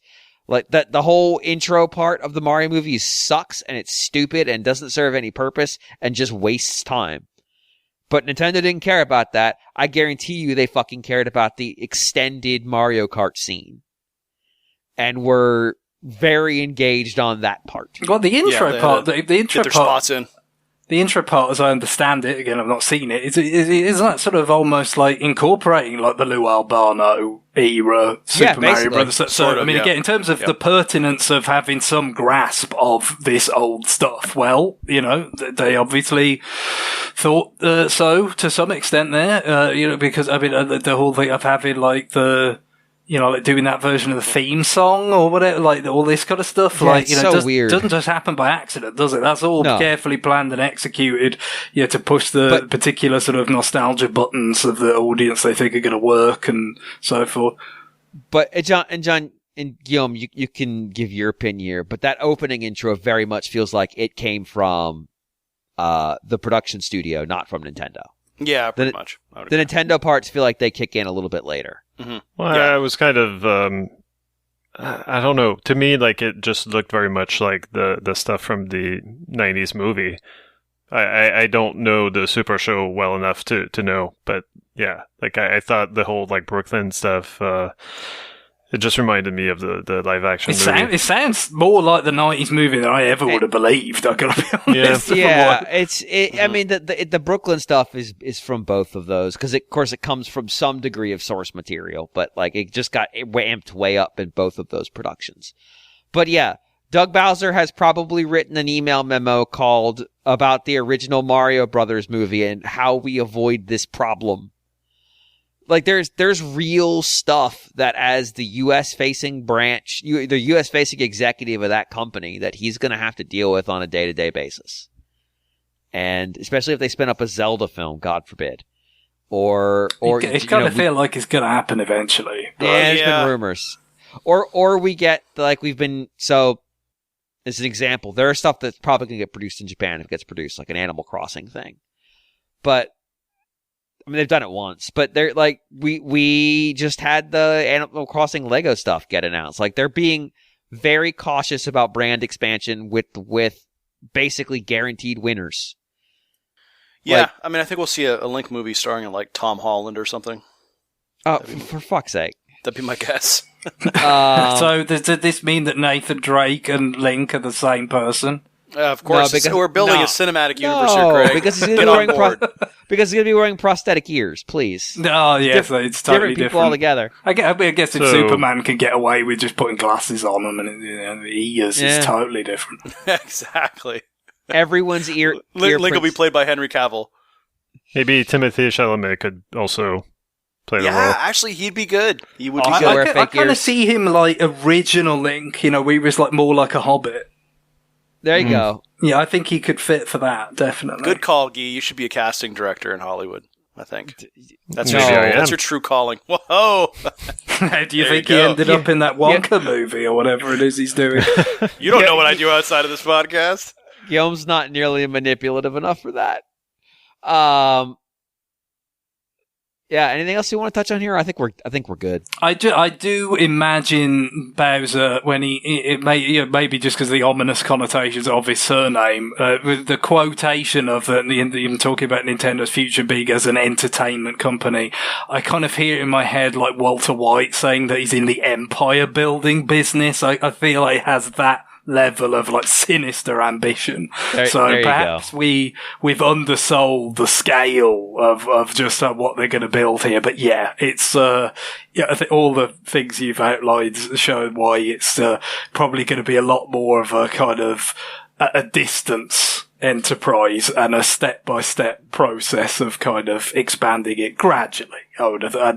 Anything to the level of their own, kind of streaming service is decades away, if ever, likely never. So, yeah. We're gonna speed through this one. John, would you read the next email? Sure. Jonathan writes, "What are your unforgivable sins of game design? Unskippable cutscenes, enemies shooting you from off-screen, making you pause the game too much, mapping the jump button to X, friend codes, hiring Sakurai to design your menus," or Sakurai's wife. There are a great many, but let's see if the podcast can craft the Mount Rushmore of design sins. The Sakurai's wife version of Mount Rushmore is just blobs floating on a mountain. But in all kinds of very, very bright colors. Well, just with very large fonts. Different, shapes. Rounded trapezoids. Yeah. Yes, but not the same weird fonts. No, different ones. Just and colors that don't match at all. I find it hard to criticize Smash Brothers menus now that like hamburger menus are everywhere in everything. Oh yeah, they're terrible. Like the Smash maybe was ahead of the game in kind of hiding stuff that you want to get too fast behind like tons of menus. I have never spoken well of designers on this show, and I don't plan for that today to be that day. Okay. So sins. I'm just going to give one, and then we can kind of rotate around, I guess. Oh shit! I lost one in their conversation about designers. God damn it! They've got you again, James. You son of a bitch. I've got versus the unskippable cutscenes is the cutscenes that you can accidentally skip just by like trying to advance the text. Mm-hmm. That's the worst, because then it's like, shit, do I have to go back and watch that whole fucking cutscene again? God. I have one that's kind of close to this in visual novels, where the only thing really that you're doing is reading text. If your text doesn't scroll fast enough, I will just be frustrated, incredibly frustrated the whole time. And it's so bad. Yeah. Yeah, for me, it's games that have multiple, say, corridors to explore, and one of them leads to sort of like an unskippable cutscene, but it leads to the next point that you can't go back from. Yeah. And so you look and you can go left and explore a little bit, or go right, and you're like, oh, well, I'll go right and then come back and go left.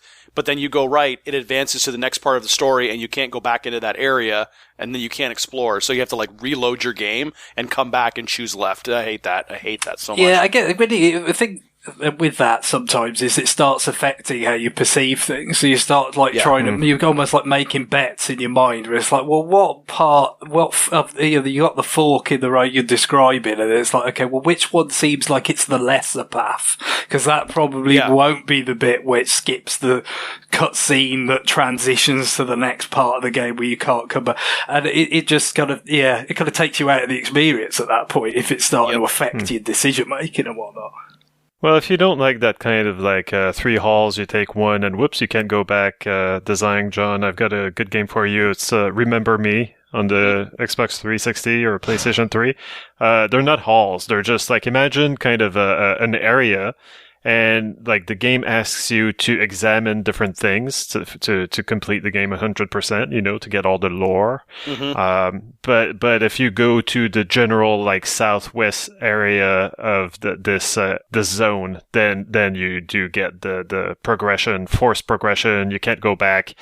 Sorry, other than restarting the whole level, you can't go back to where you were. It's awful, and especially games where there is a specific achievement or something to collect stuff in an area. Yeah. And, I mean, you see that too with, like, first-person shooters do that too, where you can't go back to that level. Well, for example, I mean, Halo Infinite, for example, they didn't have chapter select. So, if you missed one of, like, the skulls or whatever, you had to go and replay the entire game. Oh my God, why? I don't know if they've added chapter select yet, but Talk about that game. That's another thing. It's another reason why I think that game was just rushed out the door. But they did not have a chapter select option when it launched. Every shooter for the last 30 years has had that. Exactly. I couldn't believe it. I said, no, this has to be wrong. There has to be a way for me to chapter select. But nope, can't do it. So I think I missed like one of the collectibles or something. And I said, there is no way I'm playing that game again. And it was actually, I missed it late in the game, so I would have had to play through like 3/4 of the game just to get that one thing.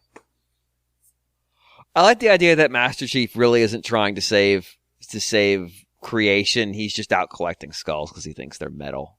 Mm-hmm. He's basically Triple H. Just collecting skulls. I love skulls. Skulls are the best. Pretty much. On the down low, he's actually married to Stephanie McMahon. So I'm here to fight. It's great. I don't know, Greg, what do you got? Yeah, I mean, I did a lot of the same ones that probably people have said a lot about over the years. I mean, the whole, I was never that fond of it in any form, like the QTE thing, but certainly the one where it's like, oh, this is a game over.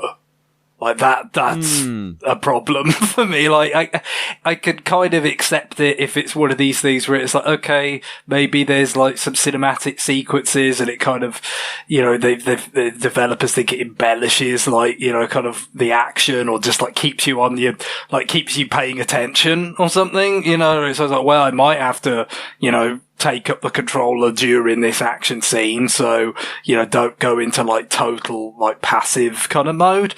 But, only if it's like, okay, this gets you some like bonus points or something, a bonus currency or so, then it's like acceptable-ish. But if it's like, oh no, you didn't bash the button fast enough, or you didn't press the right direction, so game over now. Now you're going to reload from this even if it's very minor amount of time. Just not for me. And that's something that a lot of people have moaned about over the years.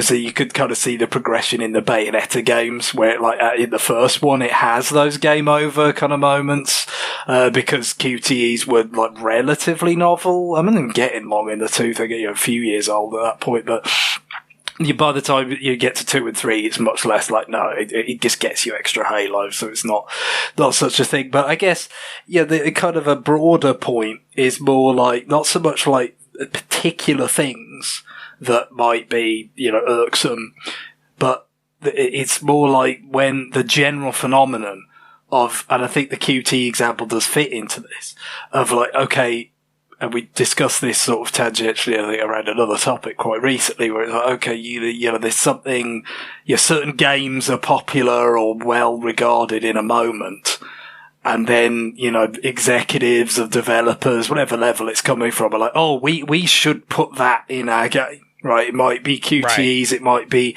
skill trees for character progression. It might have various things. And you're just kind of grafting it on with no real integration organically into the game. It doesn't feel like it belongs there. It's just there because you want to be part of, you want to be seen as current. You want to be. GTA has it. You don't want to be seen as tone deaf to like what's popular or whatever. So you just kind of grab at these things and bolt them on without any real ability to integrate them or, any real feeling that it actually makes sense. It's just there as this sort of superfluous organ. I think that rather than the particular thing itself, because almost anything can be sort of executed well if everything's kind of geared around it. Might not naturally be your cup of tea per se, but you could still say, no, in these parameters it kind of works. But a lot of these things where it's just like, no, let's just do what everything else is doing right now. And like I said, the QTs is a good example of that. I just feel like, that's when you can feel that. It's just, I really kind of disengage with that component of the game at that point. Yeah, another one that I've got is I should think of the best way. I was fucking called Tears of Light shit, where it's like, hey, we're gonna stop the game now, and we're gonna make you collect a whole bunch of crap, and we're gonna do something to obfuscate that collection. In the case of the Tears of Light game, it's a thing that can hurt you and effectively reset your progress. Have fun. It's not just specifically like the collecting stuff. It's like these weird I need to slow you down things that aren't actually. I refuse to believe anybody found the Tears of Light stuff fun after the first go. But we got it for 2 straight games. Yeah, I mean, there's some. I think. Skyward Sword, it feels less out of place to me. It feels less like a just complete, here's something we are short on running, we're running short here. Our running time is not really at the level that we think it needs to be for reviews and PR or whatever, just the community's expectations. So that we need to do something. And then they did, the thing with Skyward Sword's kind of level design, at least, is that they have this broader kind of, playground feel. So it's they're more kind of, it is more viable to say, okay, let's do something else in that playground. Some of the stuff in Twilight Princess is just like, okay, well, I mean, this is, you know what I mean? This is just like Kakariko Village, or, and there's just some stuff in it. As a wolf, too. So it's not like a playground. It's a version of Kakariko Village, much like however many other villages you've had in 3D Zelda games to that point. That doesn't feel like it's designed as like a, quasi 3D Mario-like kind of, design 3D space you're kind of like, you're fit to move. It's just a place, and they've just put some stuff in it like that. I think it was, I wouldn't say I was in love with some of that stuff in Skyward Sword, but it felt really kind of, again, just like disconnected from anything about the design of the game. It just felt like a little bit like what I was saying about, the QTEs or things like that. It just feels like it's, totally separate. Something has come down, as a instruction perhaps, of just like, no, the game needs to be this long, so figure it out without actually something that would cost money or, creativity to make it happen. Right. I think kind of a corollary one to that, but not quite the same, is when when games just expect you to remember something. Xenoblade X is a horrible offender of this, where it's like, you should go back to the place where we met. And it's like, dude, I've met 37 people and 6 other alien races since that happened. It's been 40 fucking hours. I don't remember where that is. I just know you've been walking around with your dead friend's arm for the last 10 hours. You tell me where I'm supposed to go find you. Whereas, actually, I think the Dot Hack games did this really well. Like, there's just people will say stuff like that. They'll say, like, hey, you should go back to our meeting spot. And it's like, I don't remember where my meeting spot is with that person, although I've met them there a couple times. I pull up the menu. There's a thing that's called biography, which is your biography. And it just says in bright red text, I should go meet insert person here at insert place here. It's like, cool. I know where that is. Thank you. So it creates that illusion of like, oh, I remember. Yeah, I remember where she wants me to go. But if I don't, it's no big. I can just go look at it and go, that's where it wants me to go. There are multiple Xenoblade X quests where I just went to the Xenoblade wiki and said, where the fuck does Zell want me to go? It's, there? I would have never thought to go there. We're going back to the cursed water treatment plant. Great. Awesome. I bet everybody's dead here. And you get there and everybody's dead. You're like, oh, okay. Well, yeah. I shouldn't have said anything out loud. I guess I was right. Damn. It's just that kind of like, if you're going to make me go to the wiki about your game just to figure out where you want me to go, I don't like that. Don't do it. Yeah, well, I guess one last one is kind of similar to John's, where basically it's where the Yoshi's Island sequels failed for me, the ones by Artoon or Zest. Like, basically, like, they ask you, like, scour these levels, find all the hidden little trinkets, and then, like, okay, now you just went through 2 pinball flippers, you can't go back. Yeah, sorry. Oh, this big step, like, you can't climb back up here. Yeah, sorry. I guess you shouldn't have done that. And basically, if you want to try to get 100% in the level, you'll have to start over. Ugh. You messed up. The original Yoshi's Island has those moments too, but I guess it's just... Yeah, but less so, right? Like, it doesn't have as many. It's hard to know for sure, to be honest, thinking about it. I certainly haven't played Yoshi's Island DS since, the aughts. So, right. I can't make a fair comparison, but I think you probably...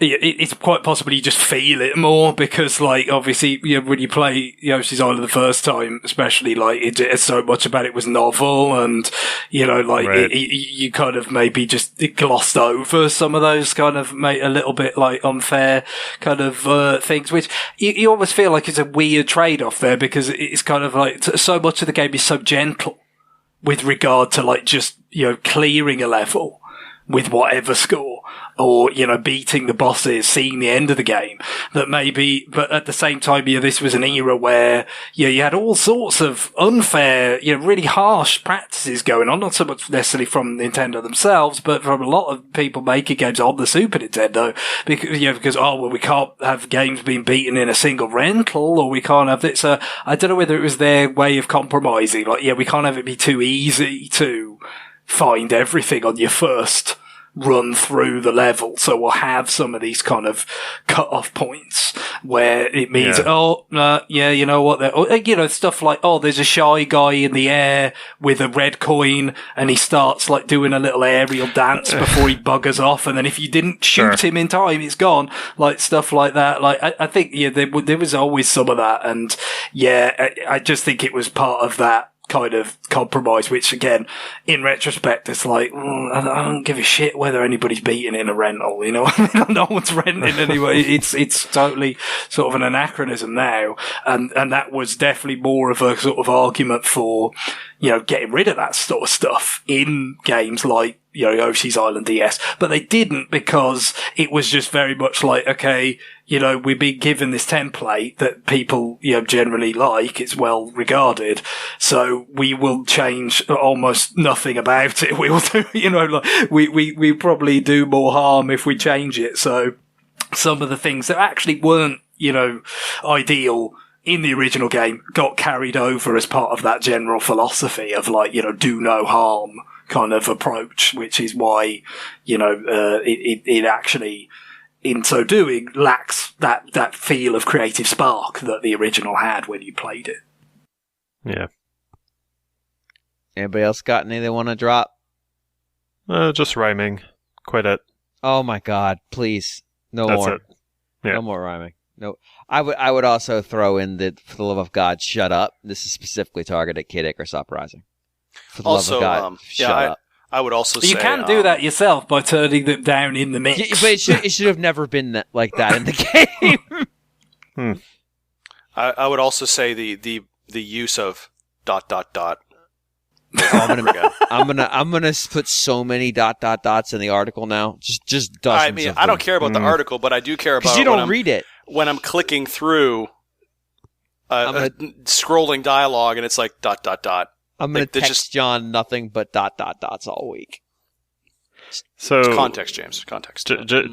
Just last week, I talked about Azura's Wrath, and so I guess that Kid Icarus Uprising needed basically a button where you can just press it that says like shut this or that person up, and so yeah, Pitt would just basically run up to them and punch them in the face to make them stop talking. Pitt just need to be able to just everybody just shut the fuck up. God damn it, you're all insufferable. Deicide would have absolutely been in order by the end of that game. Just rampant deicide. Yeah, I think that's a pretty good. Oh, I got one. Randomly generated dungeons. Fuck. Again, it's one of these things where it feels like if you've got the right parameters around that, it could work. But again, because like some of these sorts of like run-based things have become popular now, it feels like in some cases you've got some of these elements that are incorporated in a way that doesn't work, the same way. So I can understand that in general not being, particularly to your taste. I mean, that's always, a long time would be something I'd find hard to imagine enjoying, just kind of like, so it's not like properly designed. Like, what do I want to be dealing with that for? But again, if it's in the proper, if everything is kind of considered around that sort of central design element, and again, like procedurally generated doesn't necessarily mean entirely directionless either. It can be done well. But it's just, I think, especially with the sort of rise of, some of these things that use procedural generation and have been successful, you end up seeing it not employed well in many cases. Right. Then to me, like a game like Dead Cells proved that it can be perfectly fine, and in fact, it can enhance the game, like not being able to memorize what the levels they're laid out and everything, always being surprised when an element shows up or doesn't show up. It really worked for that game. So I can't. For every Dead Cells, there's 9 Pokemon Mystery Dungeons, and that might actually be an accurate ratio. And it doesn't work in those games. Those are bad games. And if you like those games, I'm sorry, but they're bad. They're just bad. It's on you for playing a Pokemon spin-off that's not pinball, or... It's on me for being assigned a review. And being assigned a review, to be fair, that's the thing. It's duty called in that case. And like, if you can spawn right next to the stairs to go to the next stage, and there's a whole stage beyond that you have no reason to go view, no, it's bad. It's fucking bad. Don't do it. You don't have the skill to generate randomly enjoyable play spaces. All right, let's do this last one because it's going to wrap up our show. Greg, do you want to read it? Sure. So AG writes, hello, you want specific focused emails? Right. Are we going to see another Bravely Default game? Bravely Default 2 seemed to arrive and depart with nary an impact compared to the first game. 3DS entries were more ambitious and tried everything, while Bravely Default 2 seemed a lot more conservative. Bravely Default 2 even got roped in with the Team Asano works, Octopath, Live Alive, Triangle Strategy, for its marketing/hype cycle, when it's not really the same whatever Team Asano actually is. Square Enix have even stated that they want to create fewer middle-tier titles. No mention of the Team Asano branded titles being affected, but who knows what madness happens inside that company. For their work, such as Octopath and so forth, it wasn't like Neo, The World Ends With You, or the Dio Field Chronicles, if indeed that's how that's pronounced, I don't know. It's made-up bullshit from Square Enix. You can pronounce it however you want. As they/Nintendo actually promoted them. Even if we get Bravely Default 3, I still want a Bravely third game to finish the story from Bravely Default and Bravely Second, and I doubt they would do that with the first 2 games only being on 3DS. I think we probably do eventually. I think Bravely Second was just so we say it was less ambitious than the Bravely Default, but I mean ultimately its ambition is of those games was largely driven by what system they were on. Like the things that it was doing were very ambitious because the system in play, like they were doing it on 3DS. That was what made them ambitious. Now they had some neat features with the online components, but Bravely Default 2, not Bravely Second, also has some weird storytelling and fun twists and stuff. I mean, I'm pretty sure I'm the only person who played it. It does some stuff. It doesn't seem as ambitious, but that's also because it's on Switch. And so it would be hard for the ambition to feel at the same level. I think it's all relative, isn't it? That's the thing. I mean, I played the original Bravely Default. I played the Bravely Second to completion, which was no mean feat in either case, especially because I'm pretty dreadful at finishing RPGs for the most part, or even at starting them, frankly. But I've not got around to Bravely Default 2. That was 2.5 years old now, isn't it? It's kind of sneaks up on you how long it's been. But I think the point is the original Bravely Default, came, especially like being localized and stuff, because there were some significant RPGs for DS, as much as an RPG powerhouse as that system was, that didn't get localized. So the fact that yes, it was a sort of continuation of what Square had done with the 4 Heroes of Light, right? For DS. Which is a relatively niche-ish game. Yeah, didn't have that much fanfare, but it just kind of felt like with 3DS, you got to a point where, the crisis that had kind of engulfed that system where, everybody but Nintendo, obviously, so many people, third-party developers, sort of got cold feet on it when it had its struggles and whatnot. All of a sudden, this game that was a third-party game that was a kind of classic style RPG was kind of special.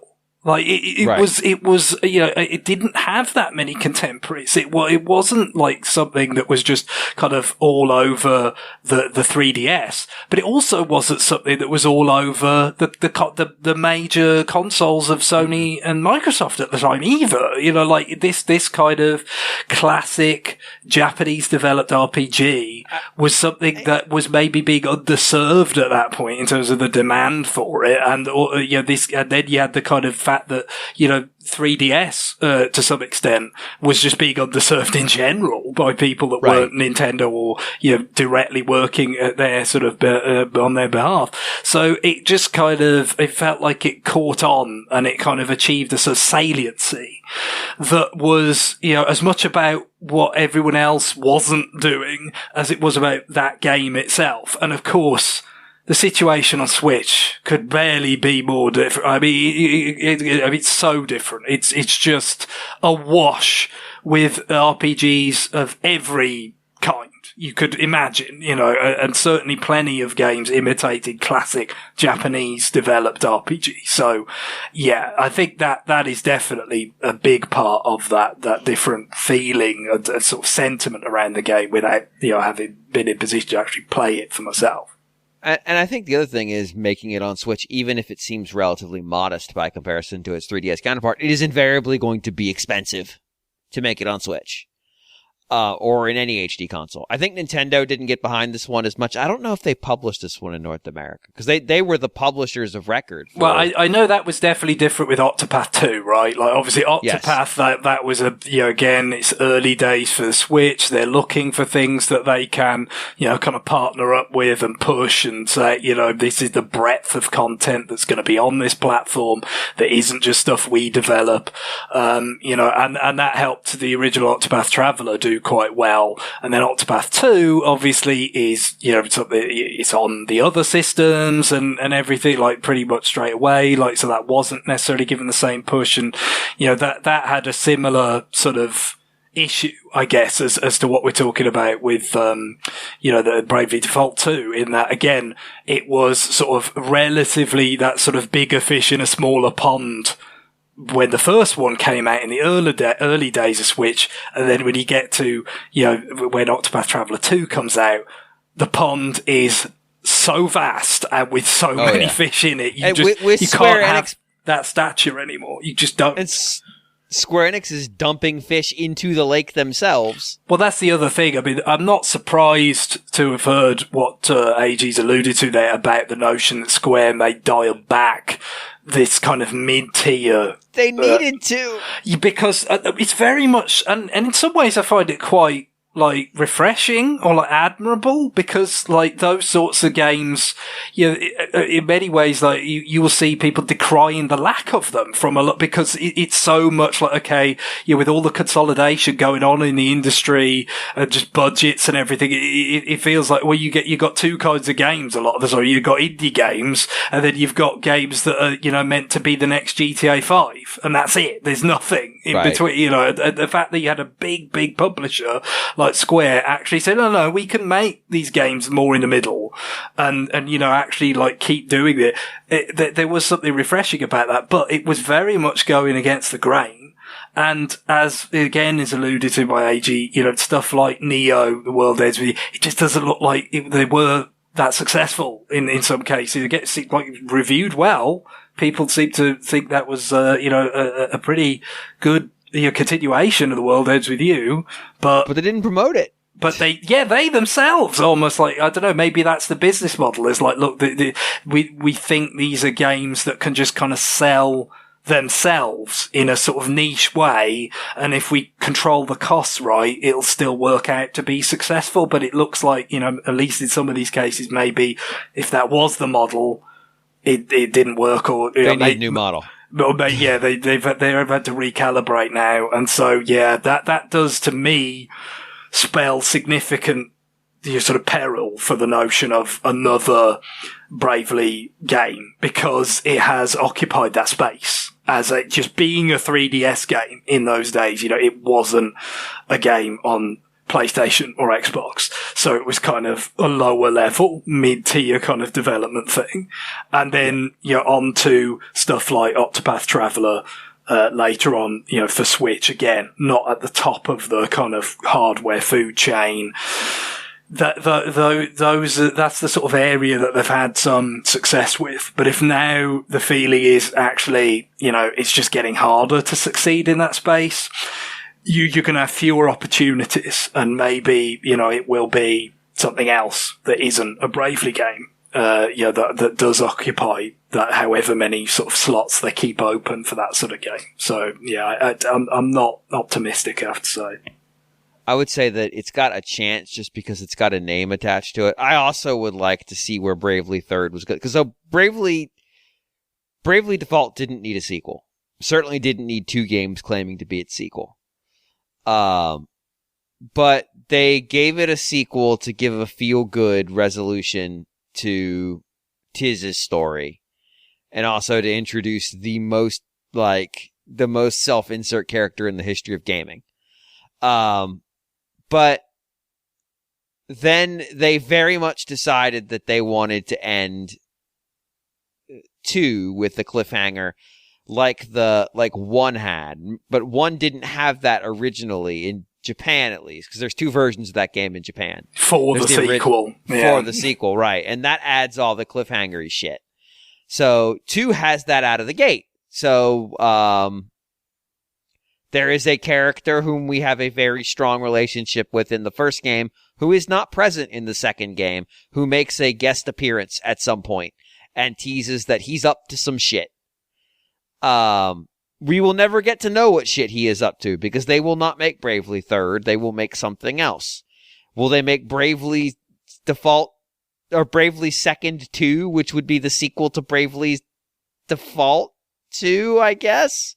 I don't know. That would be stupid, and they might try it. I think more likely what they would do is they would make a third game based in that gameplay style, because Bravely Default 2 has a very definitive ending. Like, it's done. They've solved the problem. The crisis is resolved. Now, they could just introduce a brother. Oh, no, they already did that in Bravely Default 2. Never mind. So, no, they've actually burned the bridge to the sequel that Bravely Second has. So, damn.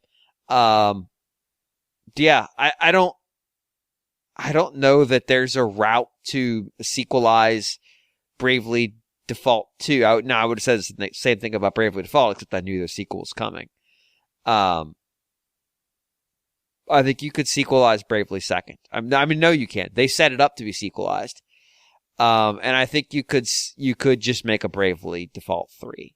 I think all of those options are on the table. And I think in the fullness of time, Square Enix will go back to that well.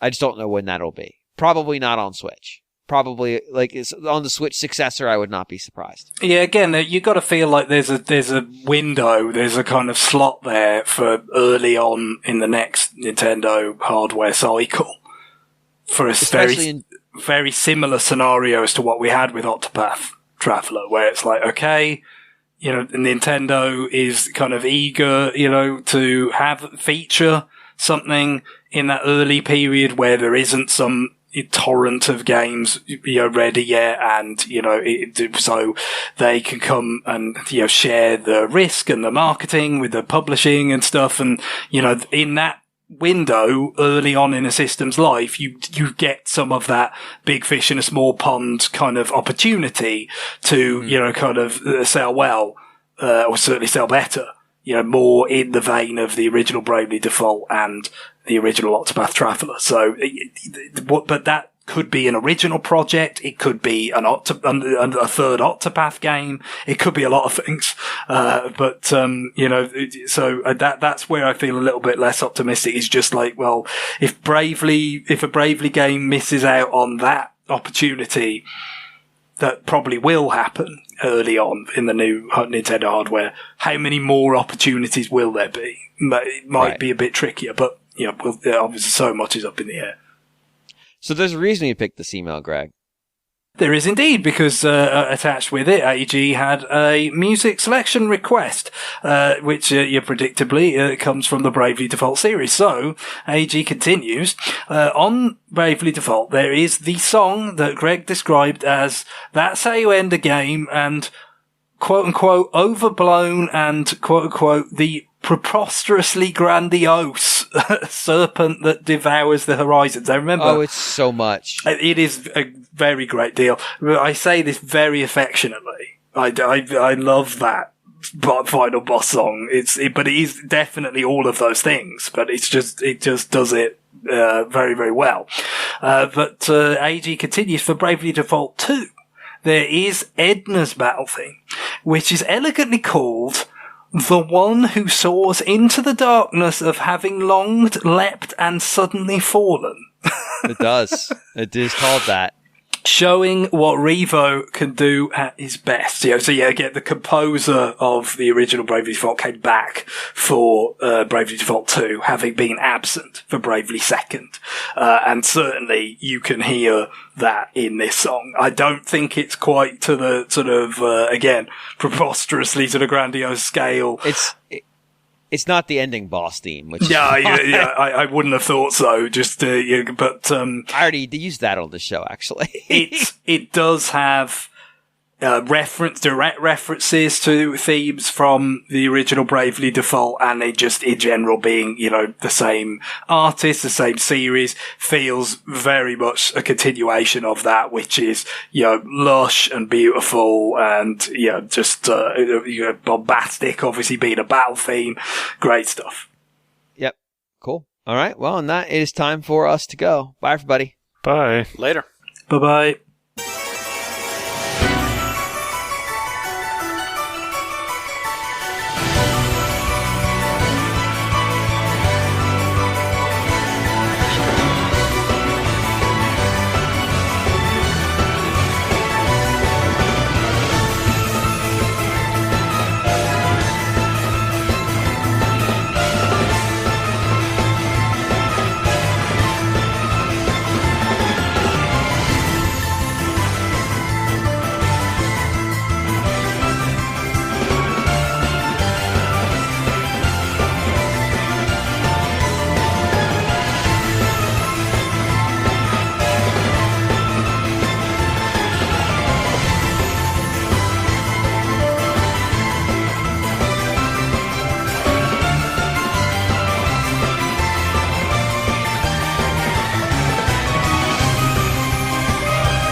Well, yeah, I didn't mean to end it this way. Like, I'm always like, this is a good game. I want people to play it. I'm just like, like mostly like it's really well made in terms of gameplay. If you enjoy systems, but not too much, like not systems of systems. Yeah, I think that you'll really enjoy this game. And again, like this, the writing is not the worst. Like sometimes, cool, high praise. I know, but like it's again like this game is from like this one dude who may or may not be English first language person. Sure, so no, I get it.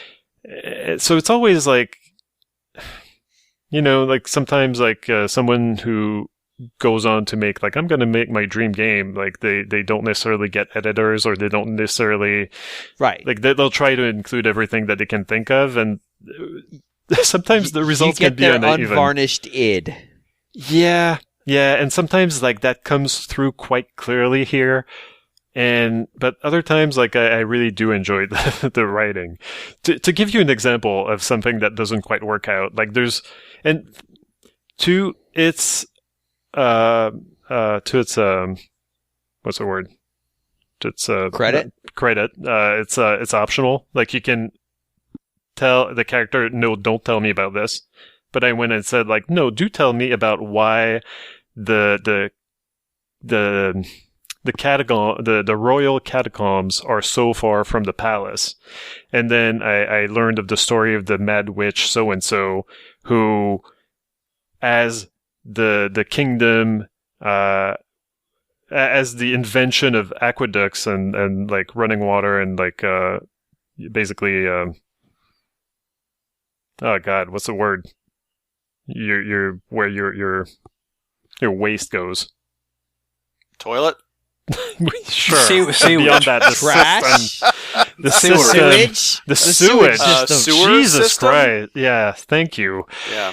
Jesus Christ! Sorry, it's fine. These are not necessarily words that I use day to day. I would have sat here and made poop jokes for. I'm glad you actually figured it out, because I was right. Yeah. No, so how would we notice the difference, John? So anyway, like the sewage was came up, it was invented, but they couldn't have it in the